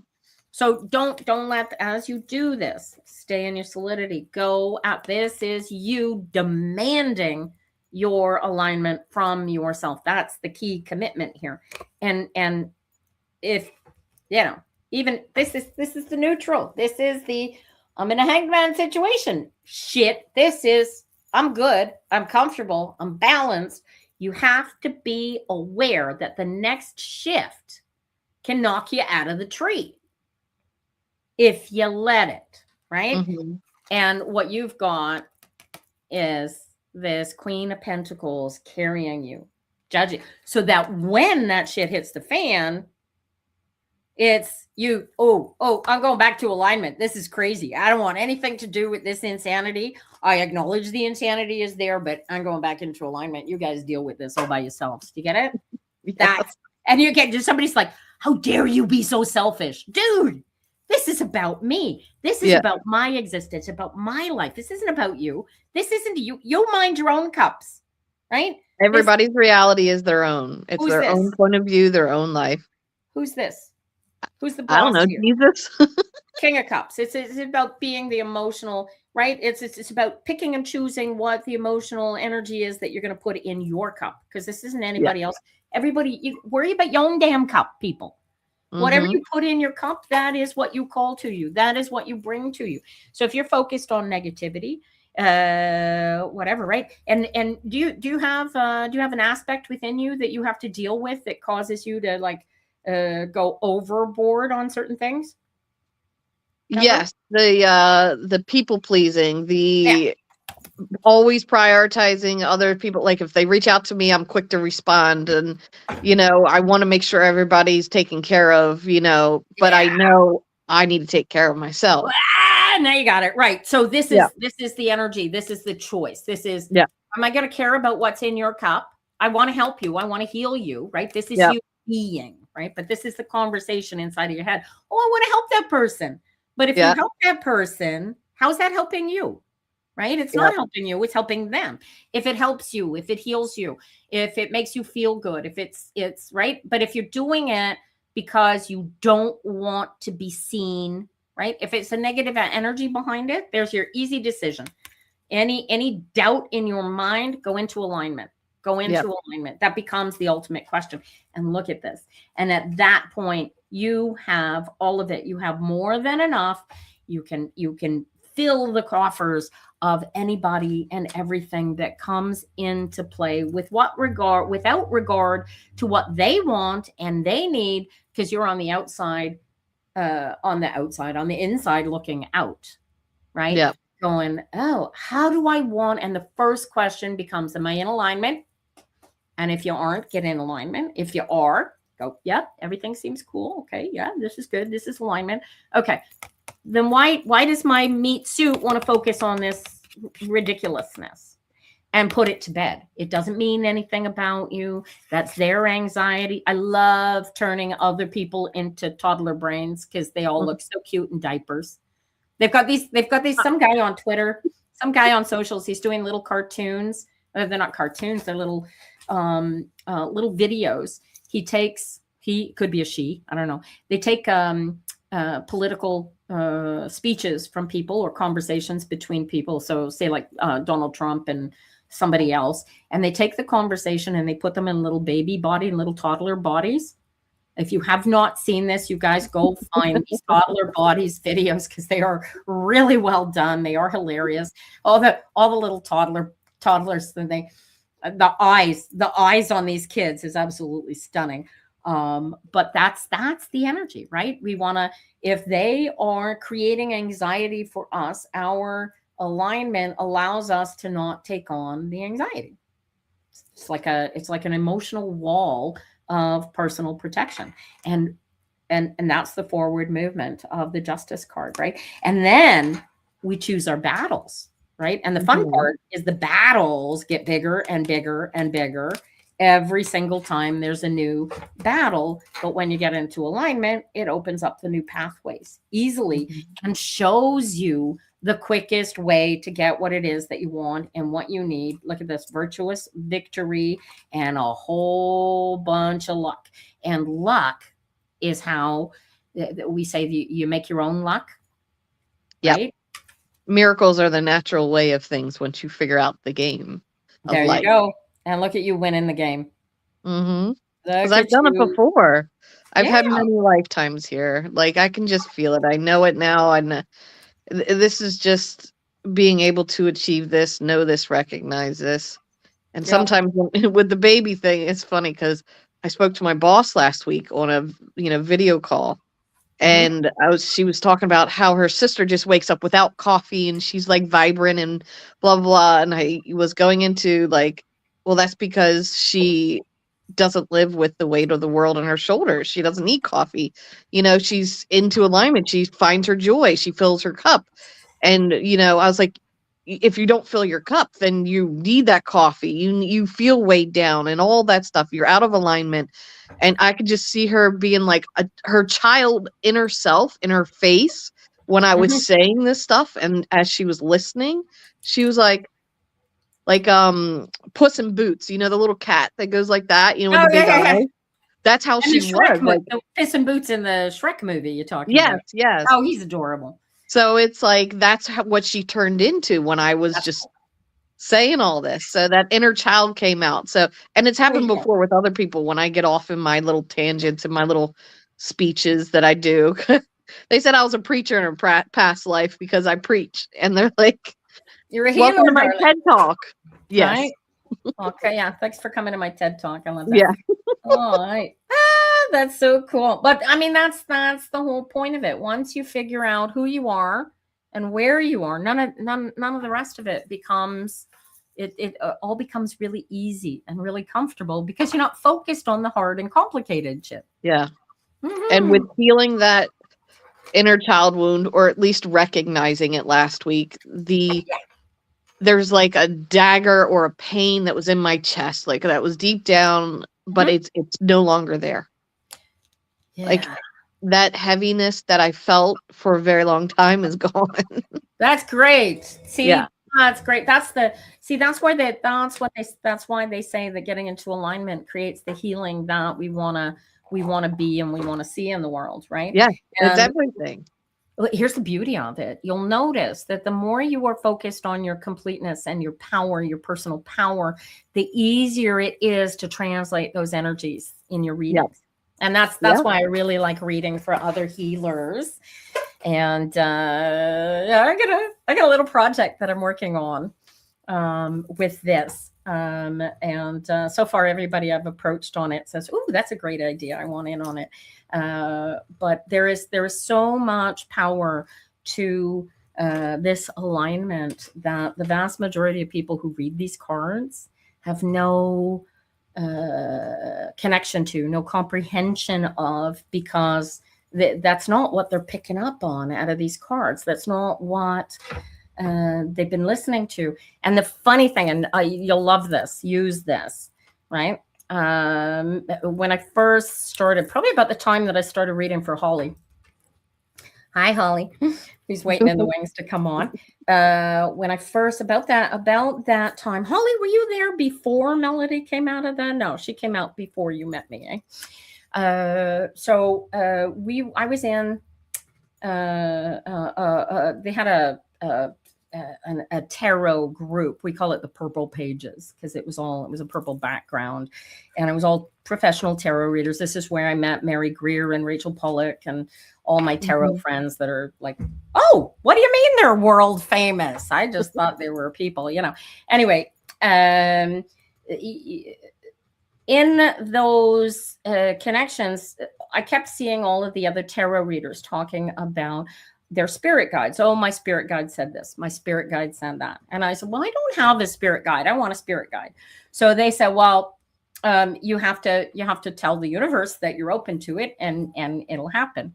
So that was fine. That was cool. Anyway, I got the experience was that I did a meditation, and I opened myself to the idea of having a spirit guide. Well, that very night, all of a sudden, here comes the spirit guide, and she comes floating into my room like Tinkerbell in the Peter Pan movies, little ball of light. And I'm looking, I'm like, what the hell is that? And I'm thinking, my husband's dead asleep in the bed next to me. And I'm like, what the hell is that? And no, it was way before I met Holly, because my first husband was still with me. And I only met Holly after many, many years later. I was with Greg when I first met Holly. So here I am, and I'm watching this thing, and I'm like, who are you? And I get this conversation, and I could hear it clear as a bell. Pardon the Tinkerbell concept, but I could hear it clear as a bell. And I'm thinking, ooh. And I'm like, well, and so I'm having this conversation with my spirit guide. Wonder of wonders that this is my spirit guide. And she's like, we've already met several times. You just keep ignoring me. And I said, what are you talking about? This is what I've been here since the very beginning. You just, when I try to give you a message, you either don't listen, you're not in alignment to hear it, or whatever.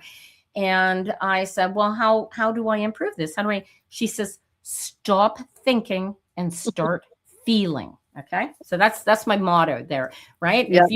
If you get into the emotional feeling and you let the flow and you concentrate on feeling what the universe is trying to tell you, you're going to get way clearer responses. And that's where the clarity is going to come from. Oh, yeah.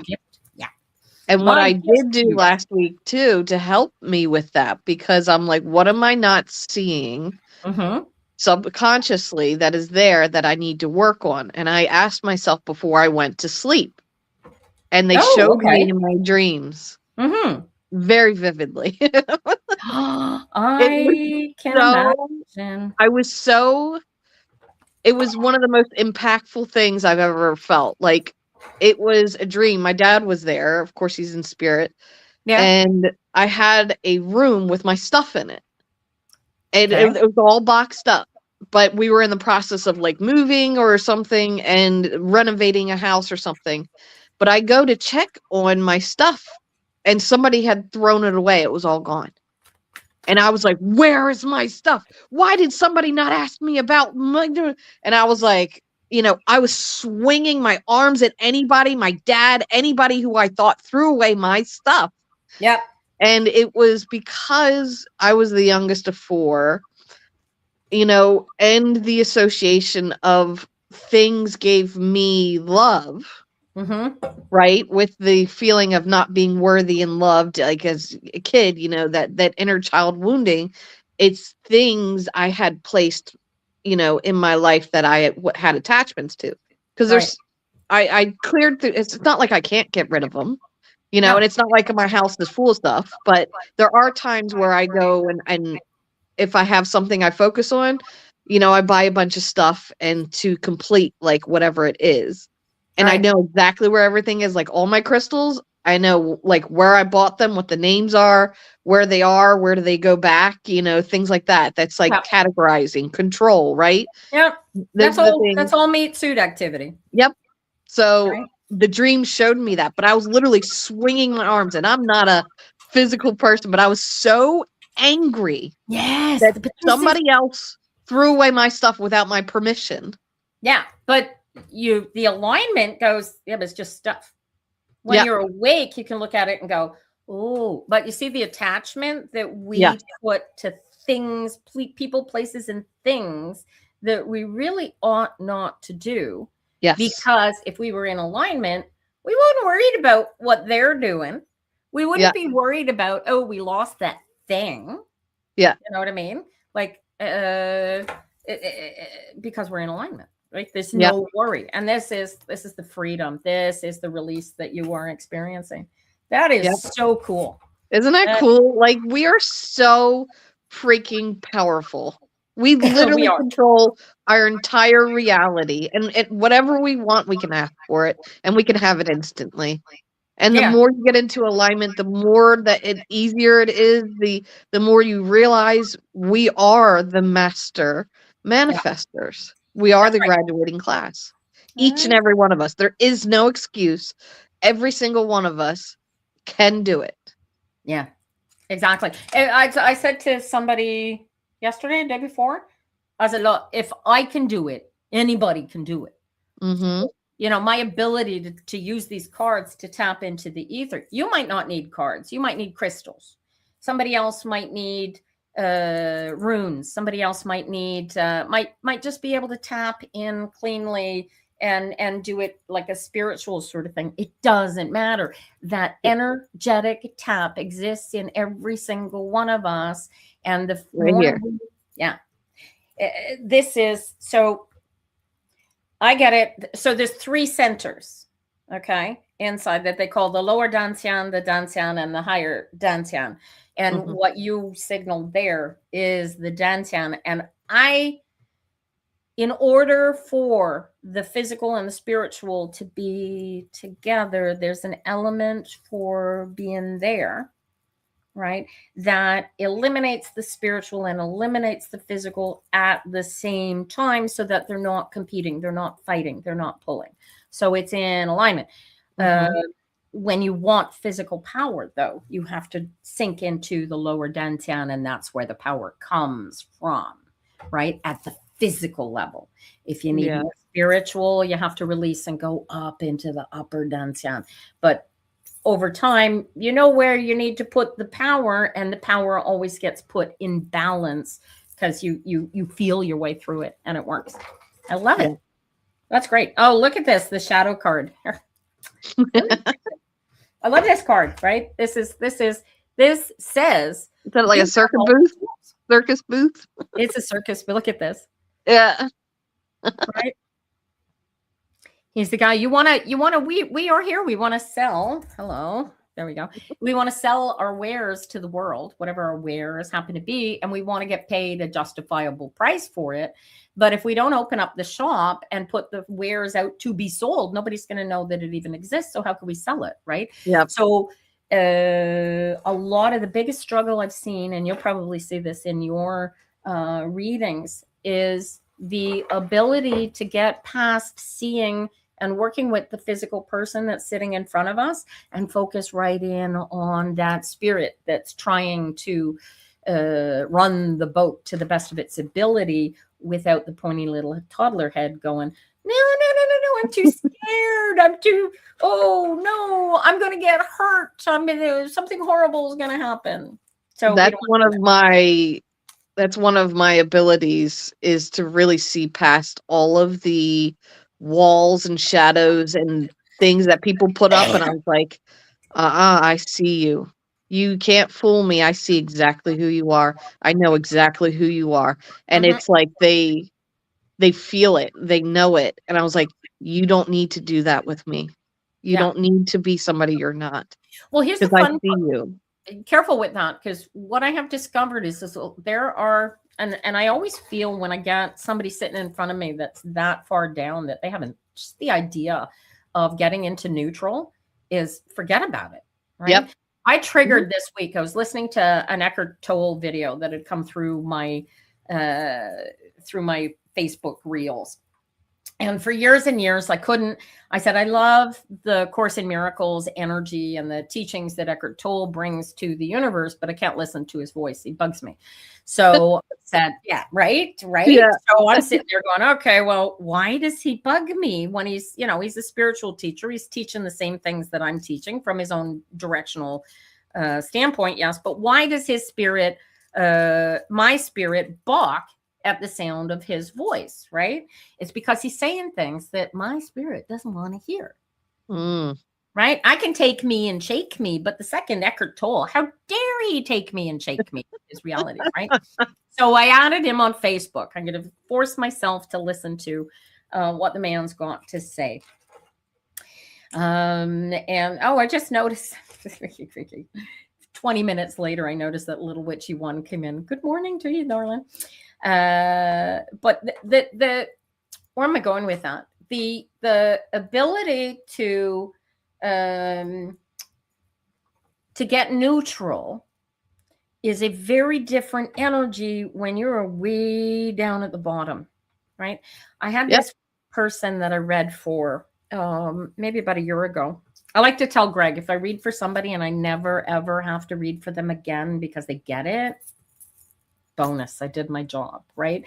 In this person's case, I walked out of the reading with them and I said, oh, honey, I don't know what to do about that, but I don't think that person even remotely heard anything that I read for them. And they haven't come back. So I don't know if it worked or if they went away thinking, oh my God, that woman's a total absolute freak. Like you can put the water trough right in front of the horse, but it's Yep. up to the horse to do the drinking, right? Absolutely. It's not the healer that heals, it's the person that heals themselves. There's 100%. bigger, deeper nuance for you. There is nothing to heal. All is Correct. well, right? Yes. Not anything that dies is not real. It's a figment of our perception and how we choose to see it, period. Otherwise, it is just a ball of energy sitting there floating in the ether Neutral. until we decide it has meaning. And Yep. one of the cool things I like to tell people, go do the exercise in the workbook of the Course in Miracles. One day, every day. It takes you about two years to go through each of the exercises. And I've been working on taking those teachings and matching them to the tarot, because this is where I learned all this stuff, right? Yeah. Yeah. And so I'd like to be able to put it out there. It's the same energy. It's the 11/11. same- And Make a wish. 2/11/11. There We've you been go. on Everybody make a 2/11/11. wish. Yeah. Make a wish. Make a wish. Only 11. One. And that once you, right, so you put that wish out there and then you have to let it go, Mm-hmm. right? It's the wish that means something, not the result of the wish, right? As long as we are focused on outcomes, we are not focused on right here, right now, which is where we need to be focused in order to live our best lives for real. Yep. All righty. I have, I got 45 minutes left, plus a couple. I got Holly waiting in the wings, so we're going to bring her in next. Thank you for Okay. coming in today. for Love having to you. Stay Yeah. focused. And Absolutely. yeah, be well. I'll see you Take later. care. You Yep. too. Ciao. All right, we can bring Holly in now. I'm gonna kick out. Hang on, I'm gonna boot your other kick from studio. Hopefully I won't lose you by kicking that. You're still here. Good. We're good to go. Did you get a new camera? No, phone. no, I got a new phone a No. while ago, but No. No, I meant since last week. Are you using the same phone as you used last week? yes, Well, I'm just in a different, like, I think last week I was sitting in front of, I might have been sitting in front of my window, so I was probably getting on too much light. oh, maybe. Maybe. I don't know. You look very crisp today, so that's good. All righty. Let's see. So, so for those of you guys popping in here who are familiar with Holly's crazy story, so they they got everything coming together. The daughter is staying with the dad. Have you had any issues this past week? No, No, everything's calm, everything's cool, nothing major. Excellent. That's what we want. Oh, the battle's not over yet, though, right? So, oh, probably not, because we still have to go to court for, he wants child support and all that, tax return money, and it was all about money anyway. Of course it was. There's no money in these cards, so it's obviously it's not. All right. So I don't like the shadow card. It's the 9 of Swords. So you are in a situation. You have to decide. There's an active physical decision that you have to make internally that you are not going back there. You've won this battle. You've defeated the beast, so to speak, and you need to take the power and switch it from what was before and where it was. I don't know how the judge is going to come. We'll find him. And stay focused on here and now and holding the space for Missy to find her spirit in spite of this huge, like, this is your ex. Like this guy, I've never seen him come in here so nasty looking. Yeah. Right? Like this is the guy. And right. He And this is almost where kinda looks like that. this is, well, this is how you feel. This is you over here. And you got to fight him to protect your daughter. And this is the judge, jury, and executioner up here watching the whole thing. Right. And you, because you're in this waiting, holding pattern, are more focused on the battle than you are on the fact that here, you see, so this is the daughter energy coming here.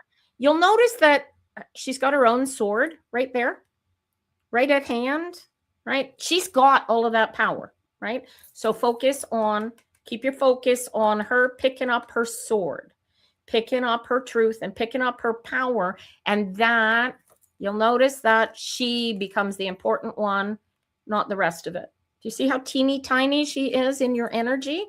I need you to amplify that. She chose this. She put herself in this position, which is why you get the 7 of Cups. But I need you to stop thinking or allowing yourself to think that she put herself in a bad situation. You feel the energy? Yeah. Right? She's got her spirit over there. This is your girl. Isn't she gorgeous? Yeah. See, the sword is now in her hands and it's a wand. And you see she's got these fairies flying around her here. This is the energy. She's got her own spirits. She's got her own supports carrying her, taking care of her, right? We go through our existence making mistakes, making errors, creating situations for ourselves that we have to grow through and become better for. And your job and Dave's job, it's Dave, right? Yeah. Yeah. Your jobs as the parents is to stay focused, not on the battles and the monsters and everything, because this isn't a battle you can fight for her. You've already won the battle that you had to fight, which was with Dave in the stupid situation, right? She's got to pick up that damn sword. And until she does, there's nothing you can do but sit and watch and grieve if you choose to grieve.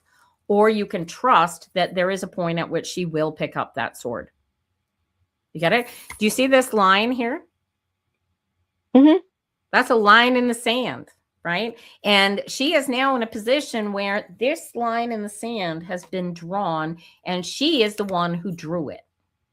She put this line. She says, I don't want to be with you and Dave anymore because you give me anxiety and stress, and I want to know my dad and my family, right? So this isn't the battle that you see for her.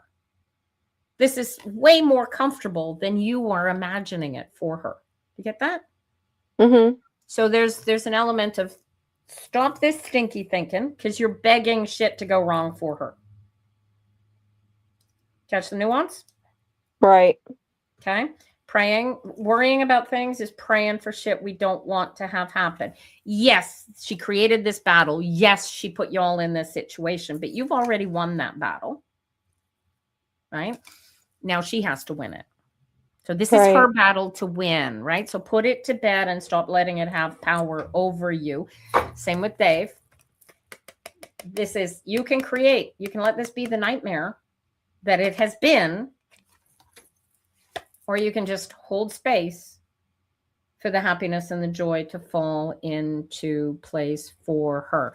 And do you feel the difference in the nuance in the thinking? Yeah. Right?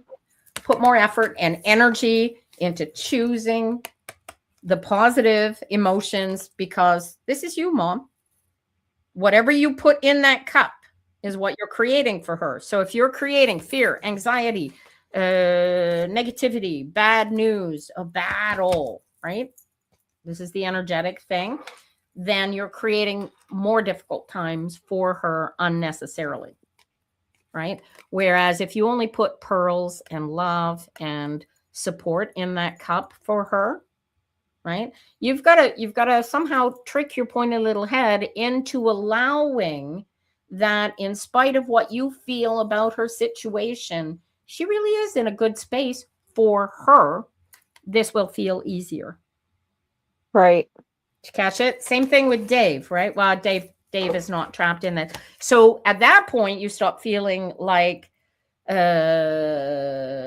you've been put out in the cold, that you can't care for your daughter anymore, right?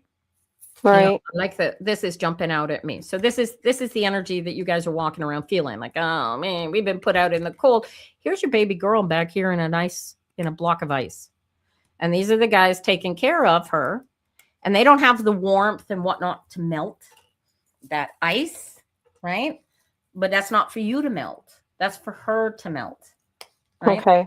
So if you bring, you know already that you've taught her love, you've taught her sanity. She's one of the smartest people you know, right? You already know this. Yeah. Right? She's very There's the smart. prodigal son, right? The moment that she crosses that line, right? She's drawn a line in the sand between her and you and Dave and her sister. That's the line in the sand, right? So until she comes to reality, and actually you'll notice that this is a musician. This screams of listen to the music. She Right. needs to be the one to hear the music. And when she hears the music and she decides, ooh, I don't like that sound, I don't like the way that this is falling, then she may decide that this is where she's going to go. But this is her decision. Right. And you carrying that energy for her to make that decision for her is it you can't be focused on what you need to be focused on for you and your meat suit if you're focused on hers, in spite of her being Right. as young as she is, right? Like this is a break with the mom energy. So this is screaming at you, you got to cut the apron string, in spite of, well, how do I cut the apron string? This is my baby, right? So how do you do that? So you do this is a transformation. So this will change things for you and get you moving forward. So the exercise becomes, don't focus on the negativity for her. What you're going to focus on is creating a situation in your mind that her spirit really is taking care of her over there, that she's got the smarts and the power. If and when she grasps this, she's going to stand up and go, oh, I got this. Okay. And she's going to determine her pathway, right?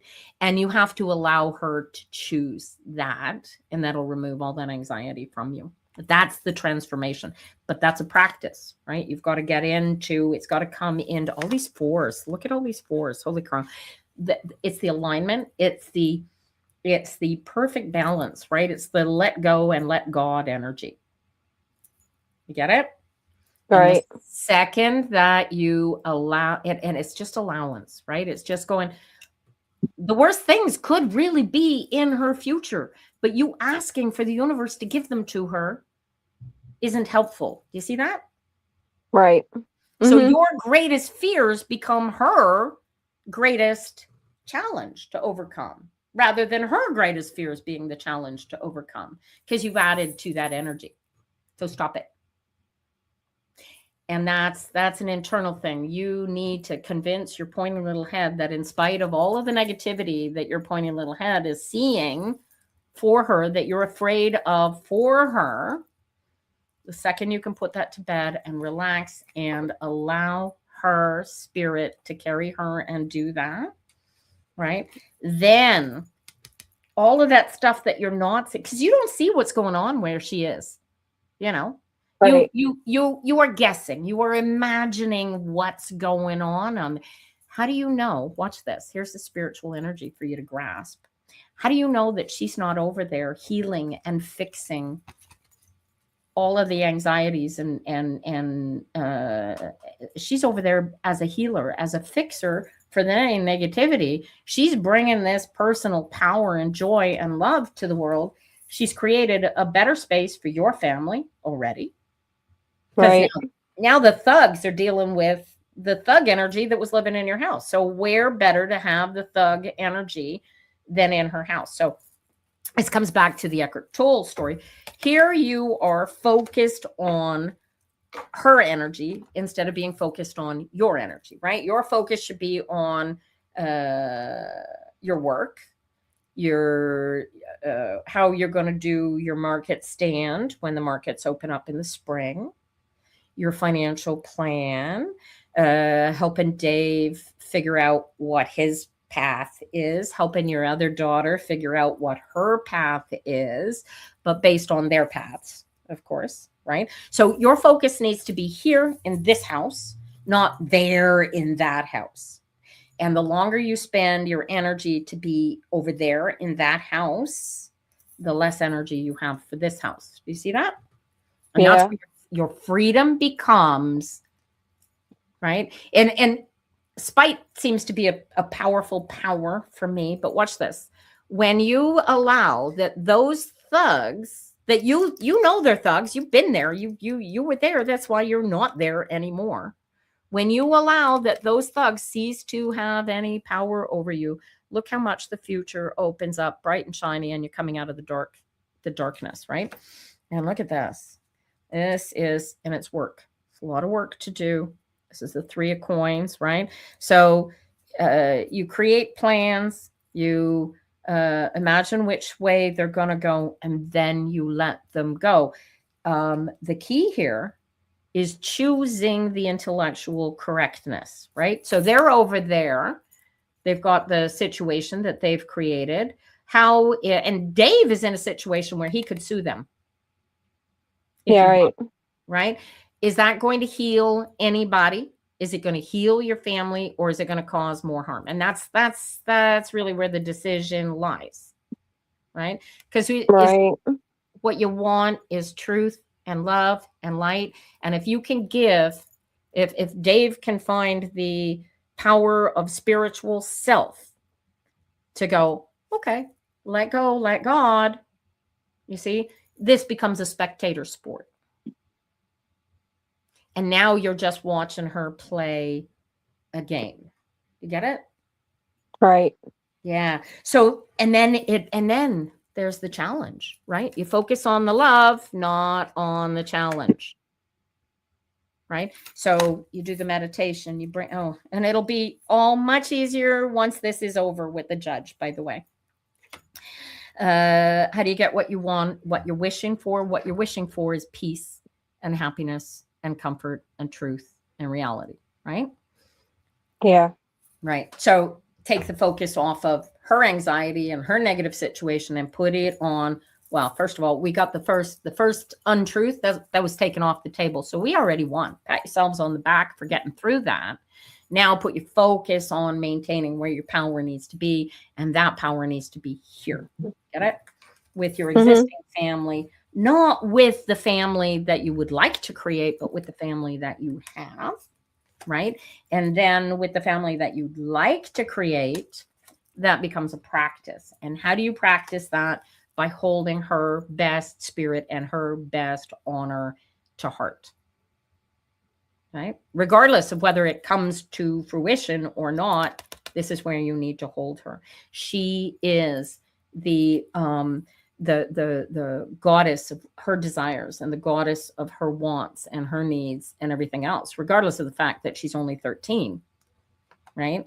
She is still the physical meat suit in charge no matter what, even when she was 2, right? And so your task, should you can choose to feel like, oh, well, this is all about the money and I've got to give in the money to take care of my daughter, or you can look at it as this is the River Styx card coming up. And this keeps coming up because you guys really, really got to focus on the flow, not on who's steering the boat or who's doing the paddling. You're just along for the ride. You have no choice over any of this or how any of it is going to come down. So this is the choice. You can get real and accept that this is the situation. The judge might come down and go, well, you got to give them X amount of money every month, right? And it might not. But either way, once the judge comes down, you get this paper document you guys are going to end up signing somehow. And surprise of surprises, there's a celebration here. And why is there a celebration? Because you've released her to her own spirit, and you have total faith in her that she is going to find and live her best life in spite of all of the crap. You get it? And you're going to stay there. You're going to maintain any thought outside of that comes into play inside of your mind. You're going to do the exercise. You're going to get into alignment, and you're going to picture her living her best life and hold it there and leave it there, right? And anytime anything comes up that's not there, you put it, you get back into alignment, do the meditation, put her in her, let her spirit be in charge. Let her spirit is capable of bringing her best life. She's got to listen to it. And I trust that she's going to listen to it and leave it there. And if you have to do that 12 times a day, 13 times a day, the alignment eliminates the negativity. This is early. This is an early alignment that creates it, but look at the solidity and the power that it creates. This is the Ace of Pentacles. And this brings everything that you need. Yeah, you might end up having to pay him child support. Okay. But this is your girl, right? So if you have to give it to him to feed, you can set it up in such a way that the money goes into an account that gets tapped only through her motivations. You follow me? Like, he has no access to this. He doesn't get to pick and choose how this is going to get spent because you don't trust him, right? But your lawyer is capable of setting all of these things up so that if you have to give him money in order to take care of her, he can't use it for his drink or his drugs or whatever it is that he is into, right? Unfortunately, they put it on a debit card in his name. But I mean, he's probably not going to get that much anyway because I really don't make that much. That's right. So. And you can't get blood from a stone anyway. But the point is, how you look at it is entirely dependent on how you think about it. And there is nothing that you can put any deliberate thought into other than truth and what actually is. And so once you know that tidbit, you have a focus, right? And as long as your focus is on what you have power over, it's no longer focused on what went wrong or what went before. And that's what puts an end to the anxiety, the pain, the suffering, and gets you moving. This is a choice. I said earlier, this is the 10 of Wands. This is the challenge to move forward. This is it. Soon as you put it to bed, this is no longer my responsibility. This is key. This is not my responsibility. Now it's yours, buddy. You're not in charge anymore of what you believed as a mom that you were in charge of, because she and he somehow created the energy to break that tie that binds. So now you got to break. That's your challenge, is in spite of everything that you carried these 12 years as mom, you've got to trust that everything that you've done is going to come to fruition, because it will, right? Whether it comes to fruition before she dies physically or not, that's entirely up to her. You get that? Right. Right. And that's your release. That's your freedom. And she's smart. I mean, she's very smart. So she sees things. Mm-hmm. She sees cracks in her dad's family already, even before she even... You know it. Because they don't get... They're backstabbers. They'll stab each other in the back and say, oh, hey, are you coming over for dinner Sunday, after they just got done saying whatever they said about each other. And yeah, we're talking about, did the seven come up? The 7 of Wands? I don't think so. Yeah, it did. Right, there's the 7 of Wands, right? So they're giving her, right, this is all you've got. That's you, and you've put it out there. And as long as you maintain that love beacon for her, she's always got the door open. She knows that the door is open. Whether or not she's receptive to it is irrelevant. Did you get that? Don't expect her to ever be open to this and give this anyway. Follow? Yeah. It's an emotional state of being. And once you have that nailed down, then you know that she has that power. She has that ability to come home at any time. That door is open. She knows, in spite of all of those others in there. And in case you're not sure who she's dealing with, look at these guys. These are not friendly people. These are not upstanding type. Are they ever Trumpers too? I probably shouldn't go there, but Probably, yeah. yeah, you don't even know that. See, right? Probably. Right. So your task is to take the lemons that they have thrown at you and make lemonade. Right? Because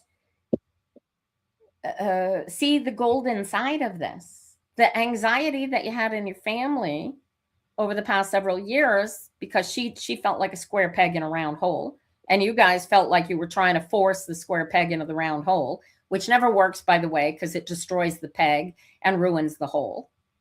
Right? Now you don't have that battle anymore. Now you have the calm, you have the family cleaving together, you have everything working nicely and beautifully. Maintain the space for her to come in if and when she needs to come home.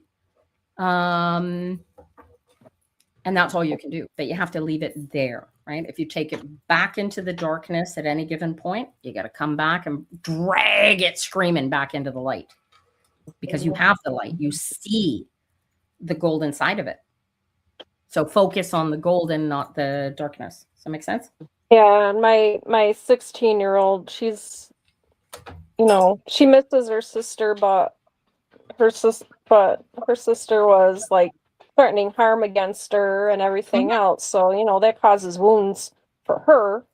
And she's in 11th grade. She's graduating next year, and I got to take care of her so that she's can go out into the wild blue yonder, whatever path that she chooses for herself when she's out of school. She might stay here a little bit longer after school, because we're like, if you need us, we're here for you. We're not going to say, oh, you're 18, get out. Well, I told my kids their whole lives that at the age of 18, it's like out of the house. And yeah, that's what my parents and my husband's parents did to us. And we're like, no, if our kids need us, the door's always open. Yeah, that's my generation. See, we Gen Xers and the older baby boomers, it was like, it's all about pulling yourself about the boot up above by your bootstraps, right? But if you're born without boots, you need your family to carry you and teach you how to create bootstraps, right? Well, this is where she is. So you've given her a pair of boots that she doesn't want to wear, right? But she's still got those boots. You get that? Feel the truth of that inside of yourself and trust that those boots are going to get her walking where she needs to walk. You see that? Yeah, I'm hoping that's all I can hope is the foundation that we built for her strong enough that, It's not I want you to really focus on it. Take it from being a hope that's powerful enough, and feel the truth that that it's power enough. You get it? And when you can walk knowing that what you have given her is what she needs to carry her, then this goes, no, you gave her all that. She's good. Right? That's all you need to do at the end of the day. And anxiety comes up. It's no, she's good. She's fine. Right? She's smart enough. If she gets into a situation there, who's the first person she's going to call? Right? It's going to be you guys. Yeah. Why? Because she knows deep down that she's got those boots and she knows where to get them polished. It might not be good for you guys overall, but it's that feeling of security that you create for her that she carries with her even when she doesn't wish to acknowledge it. Right. And even like when she would visit her dad and she'd come home, she would come and spend time with us, because she knew that we were always going to be there. You know what I mean? That's right. Yeah, it's a comfort thing, right? It's like with neurodivergent kids, we have I don't know why, but the more anxieties, because she's neurodivergent as well, right? So we have this little box of anxieties. Everybody's got a little box of anxieties that we carry around with us. And when you're neurodivergent, it weirdly seems like that box of anxieties is your entire world. This is we all live from inside this little box, right? And it's a little harder to, I don't know why, to disconnect from when you're neurodivergent, because our brains are structured differently, or so they say. The only way for we neurodivergent people to come out of that little box of anxiety is to crack the box open and realize that we internally are bigger, better, stronger, faster, more loving, more wonderful than whatever that box was. But that is for her to do, not for you guys. Get it? Right. Mhm. Like they say, nobody can help, no matter how much you offer, unless they're ready to help themselves. You get it? You're talking on deaf ears. Yeah, exactly. So, stop beating the dead dog. You feel it? Get a new puppy. Yeah. Yeah. Yeah. Okay, maybe it's not. hard. You get enough animals in the place already. Do you need Oh. another dog? Yeah. 2 dogs and 3 cats and 3 chickens. And always saying, oh, I want this and this and this. But I love them all. Yeah, that's right. And so there's the energy becomes, you know how when when the 2 dogs are scrapping with each other, you know which one of the 2 started it, right? Yeah.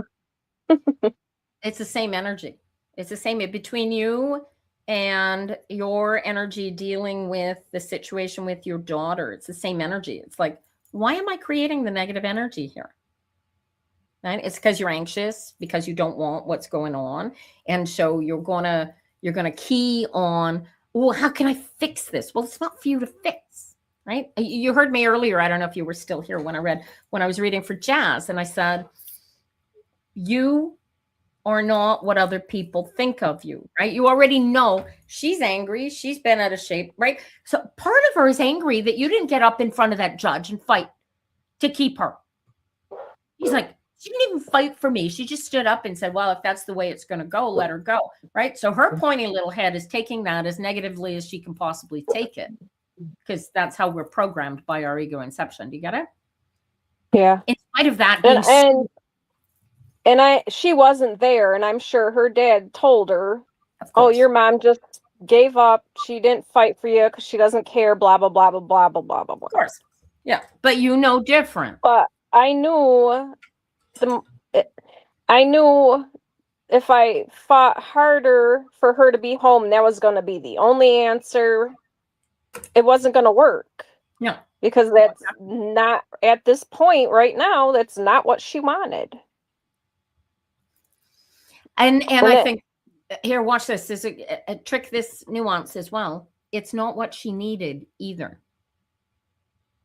You get it? Right. What she needs, right? And you know this as well as I do. What she needs is the ability to put that ball of anxiety to bed. And the quickest way to do that is to completely, firmly ensconce herself in that situation. She will learn for herself, right? But yours, yeah, you're going to learn. Your spike can come into play. It's like, I hope you get what you deserve in this, right? As long as it is, I trust, I have faith that you are going to come to reality and truth all by yourself. And if she doesn't, here's the beauty of the underlying energy. The second that her meat suit dies and she transitions into the greater self, she knows what she missed out on, right? All of the love, all of the light, all of the beauty that you are capable of giving to her, you have given to her for 12 years, and she has it. You nor anybody else can take that away from her. Making sense? Yeah, Dave was just on the phone with his doctor. Mm, That's another battle. yeah. Well, we won't go into medical dictates. I'll quick grab a card here for Dave before I move on. I got Ninja Mama waiting for cards, and I think Little Witchy one, if you're still here. And I got 15 minutes left here. Yeah. So you guys hold all the cards, right? King of Cups wants what he wants, and so does Missy, right? But your challenge is to walk. This is a new path for you. This is not what you would have chosen. It's not a pathway you would have expected to be on, but you have to acknowledge that this is the path that you're on, and your challenge is to embrace the newness of it. Where is the good, though, right? Her challenge is to find the good living with the thugs, right? That's her family. Those are her people. If anybody is going to do well by her, it should be them. But whether the people got the 7 for Jazz, I was reading for her earlier, and the anxieties create the thug out of her parents in spite of them really wanting what is best for her. Did you see that when I was reading that? Yeah, I Same watched. thing. Exact same thing with your girl, right?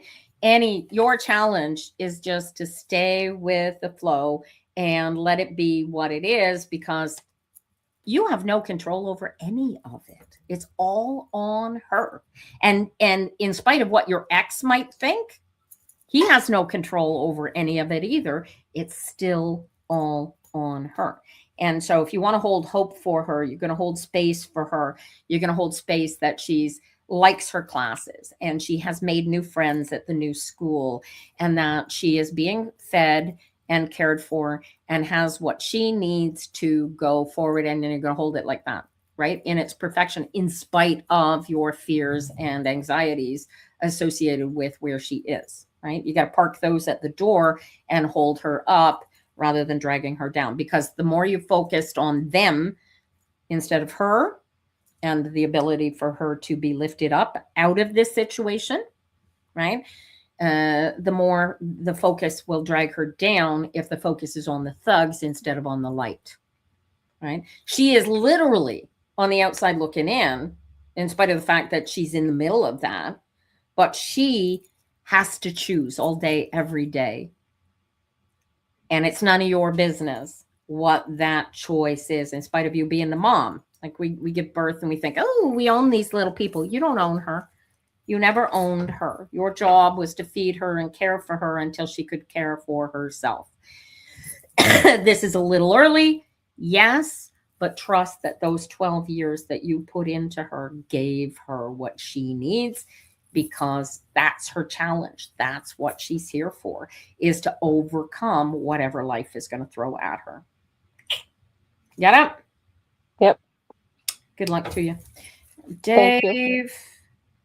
Dave's got to take his focus off the pain and put it on the potentiality for solidity. So he's got to seek. I got a 4 of Cups for him. I don't know if he can hear me. He's got to focus on his solidity, his healing, and the more, if there's anything that he can do, if he can, anything that he can do, he's got to find it in himself and put the effort and energy into creating that. Right. If his focus is on her, then he's not focused on his healing. You get it? Yeah, he's focused right now on whether or not he's going to be able to get disabilities and get his next surgery approved or whatever, because he keeps herniating discs in his back, trying to function. And all right. So here's the fun part, right? He's not focused on his back. I don't care what he says. He's focused on this court case. And until this court case is not hanging over his head like an Achilles sword of Damocles hanging over his head, that's where his release is going to come, when that's over and done with. You got it? His job. You hear me, Dave? Your job is to choose your solidity in spite of your situation, right? I'm trying. You're trying. There, I'm sure you saw it, but Yoda says there is do or do not. There is no try. All right. This is you stay focused on your solidity. Focus on. I don't have any reason for you to not get your disability here. By the way, right? Keep your focus off the cost that this could bring to you. Who's the thugs in your case, Dave? Because this isn't about your daughter. Probably the disability judge. Yeah, comp. Right. Workers' Okay. comp. So absolutely right. So here you are. You're looking. You got no control over these guys. They stop looking at them like they're the bad guys. Those are the guys that are in control of. Look at you. Look at you. He always comes so nice in my cards. Look at this. Right. This is you going after everything that you know to be real. You are a knight in shining armor, my friend. Be the knight in shining armor. Right? Anything that you got to do, go do it. Make it done. All right. And stay focused on what you have, not on what you don't have. You get it? This is the dance. This is the dance with yourself. Focus on the music. Focus on the flow. Don't focus on the details. You get that? Yeah. And stop worrying about the judge. You already won that. Yeah, Totally already won that. Right? Well, That's I know all it over. seems. What's that? That's all over now. They dismissed everything. So There you go. Yeah, I would, based on these cards, you're not planning on going after him for wasting. No, good man. No. Good man. I'm not that petty. Good. Because petty would not help you in this situation. You have enough to focus on, and you've got to focus on your physical healing. How are you going to deal with the issues with your back so that you can stay strong, happy, stable? And so I imagine you've got physical pain to deal with as well. Oh yeah. Yeah. So, Lots of and it. right. So you want to target, are you doing pain management practice with your doctors? Well, actually, I got to go to physical therapy now. I just got off a telehealth phone call, so now Okay. I got to do physical therapy before they'll approve the MRI, and I got to go to a pain management. And Yeah. There you go. Right. so Here's yeah, your focus. That's your focus. This is, I am going to get Dave as healthy and as strong as I can possibly get him. Right. I mean, you've got limitations because you're what, 40? 53. You're older Will than be. you look. So here you are. You've got limitations based on, we reach a certain page in our lives and we turn that page and all of a sudden it's all downhill from here. Right. Mhm. So the trick is to, while this downturn is occurring, because you're getting older, you're not getting any younger, this is going to keep getting older. How do you stay Right. strong and confident in self in spite of the painful anxieties? And you've got to take control of that. So this, my teachings like to say that the pain is the in your particular case, the pain, I can't imagine the pain going away. Right? No, that won't. The issue here is not, it's maintainable, but it's not completely curable, nor is it completely fixable, right? So there's a Right. modicum of, you have to come to grips with what you know to be your reality, overcome it, and go after your best life in spite of the spine issues. Make sense? Yeah. Yeah. And that's your focus, right? You know what the truth is, and do the dance. Because you've got this beautiful family that's there's lots of emotion going on, but if you don't have love, you don't have emotion. All right. Right. I'm gonna let you guys go. I got Ninja Mama. Ninja Mama All right. is still there. You guys have a Have a great good day. week. Hang in there. You too. Lots of love to you. And Yep. we'll Bye. see you here. All right. I think we still got Ninja Mama. Are you coming online? Are you going to come online, or am I going to read for you out of the chat? Hi, the official ambassador of the 2311. I have no idea what that is, but it's possible that they've already left us, and I won't find out. It takes me 20 minutes to read the chat when I'm in reading, you guys. All right, Ninja. Okay. I'm going to assume that Ninja Mama is not coming in, so we're going to read these anyway. If she comes in, she comes in. There you go. Oh, the Empress card. Look at you. Mind your knitting. Keep your focus on your focus, not on what everybody else is doing. Look at this. Ew, is this? Look at this. So this is coming. This is still over your head. This is the judge energies, right? You've got to. This is choose your battles. You get this? If you are focused on this or on this, you're not choosing your battles here. You got it? You have to be the energy that know that you are. Keep your focus on your studies, which are going well because you obviously just passed your very, very difficult section, right? This is, if you're thinking about anything other than your studies right now, you're doing it wrong. You've got all the support. You've got everything that you need here. This judge thing, you got no control over this. Neither one of you has control over this. This is going to happen the way that it happens. So stop even thinking about it, right? Don't be worried about, what everybody else has. Focus on what you have, right? And put it together. You've got everything that you need. You've got the power. You've got the support. You've got the love. You got this? Mama, this is you. It's you. Focus on the unicorns. Focus on the elves. They're on your side. Can I get this to come into focus? All right.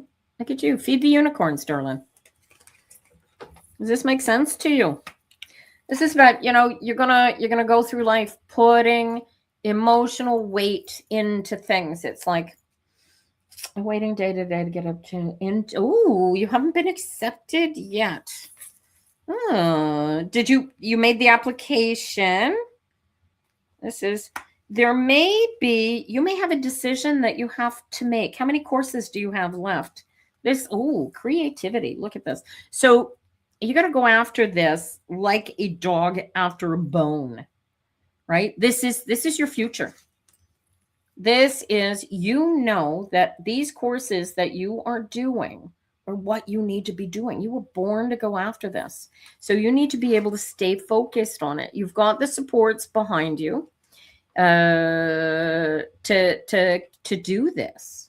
And I might add, when you take the time and the effort to make sure that you know the work, you pass the tests, don't you? How'd you do on that test, by the way?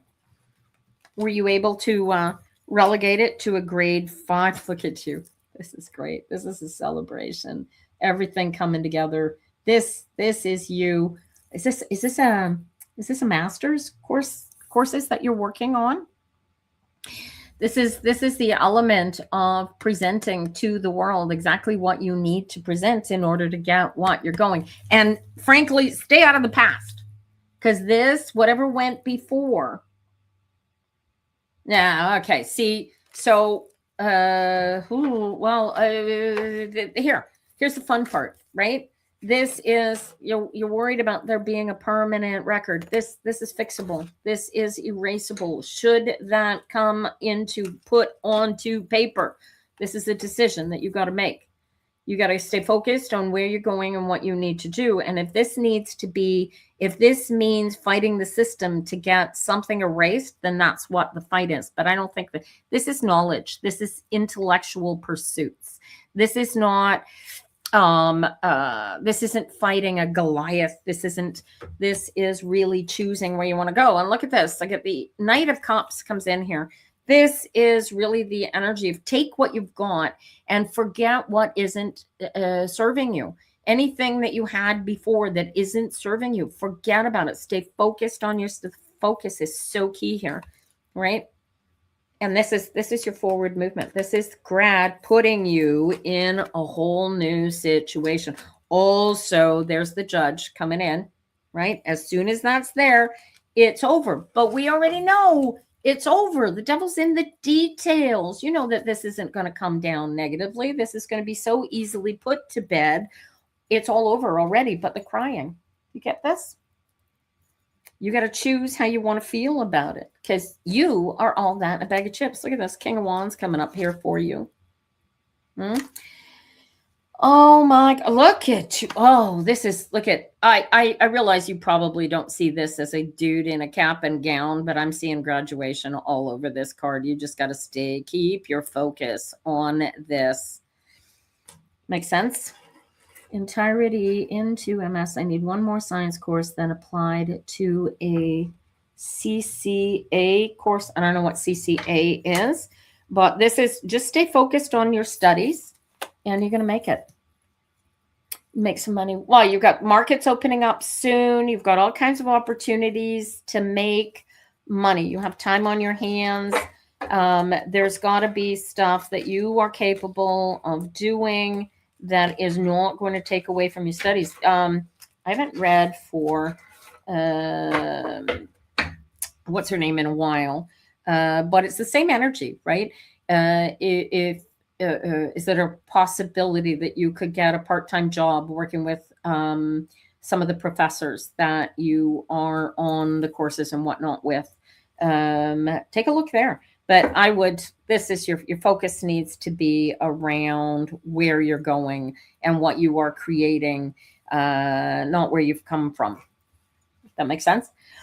Alrighty, you guys, it is noon time and I'm going to see my physiotherapist this afternoon. Hopefully get this ankle fixed. I've got something going on with my ankle that's continuing care. It's always continuing. It doesn't go away until we die, and then we don't have to care anymore because, well, then we're dead, you know. In the meantime, put your focus where you need your focus. I need you focused on your studies. You've got the supports in place to stay focused on your studies. Go talk to your advisors. Maybe there's maybe they need a file clerk. Maybe they need somebody to sort through papers or something, whatever. I don't know. I would look, when I'm dealing with students, I always suggest that they see if they can't find financial respite through the school that they are registered with. And very, very often there's help and supports for you through the school, whether it be a part-time job or discounts because of your situation or whatever. But definitely go talk to the school and see if they have stuff available to you. Part-time work. I don't know. Maybe you're going to end up cleaning trays in the student union cafeteria or something. Who knows? But talk to your teachers, your professors, and say, I need to find some work so that I really want to focus. Do you know if you got a bead on anything? Are there any part-time jobs available? You know, but relax into it and let it tell you where to go. But get your focus off of this, because this is useless. Look at you back here, planting everything, getting ready for the future. This will happen. And it's, remember, right? The flying, soaring above it and staying focused on what you're creating and bringing to the table. This is way more important than what the judge is going to say. This totally reeks of a slap on the wrists, really. All right. Love you guys. I got to get out of here. I'm back here next Tuesday from 9 to 12, unless, you know, life throws me a curveball, and hopefully it won't, because nobody likes curveballs. Babe Ruth might have liked curveballs. I don't know. Maybe Joe Carter might have liked curveballs. I don't know. Have a great week. Much love to y'all. I appreciate you coming in, and we will see you back here next Tuesday. Be well, darling. Good luck to you. And have a great day.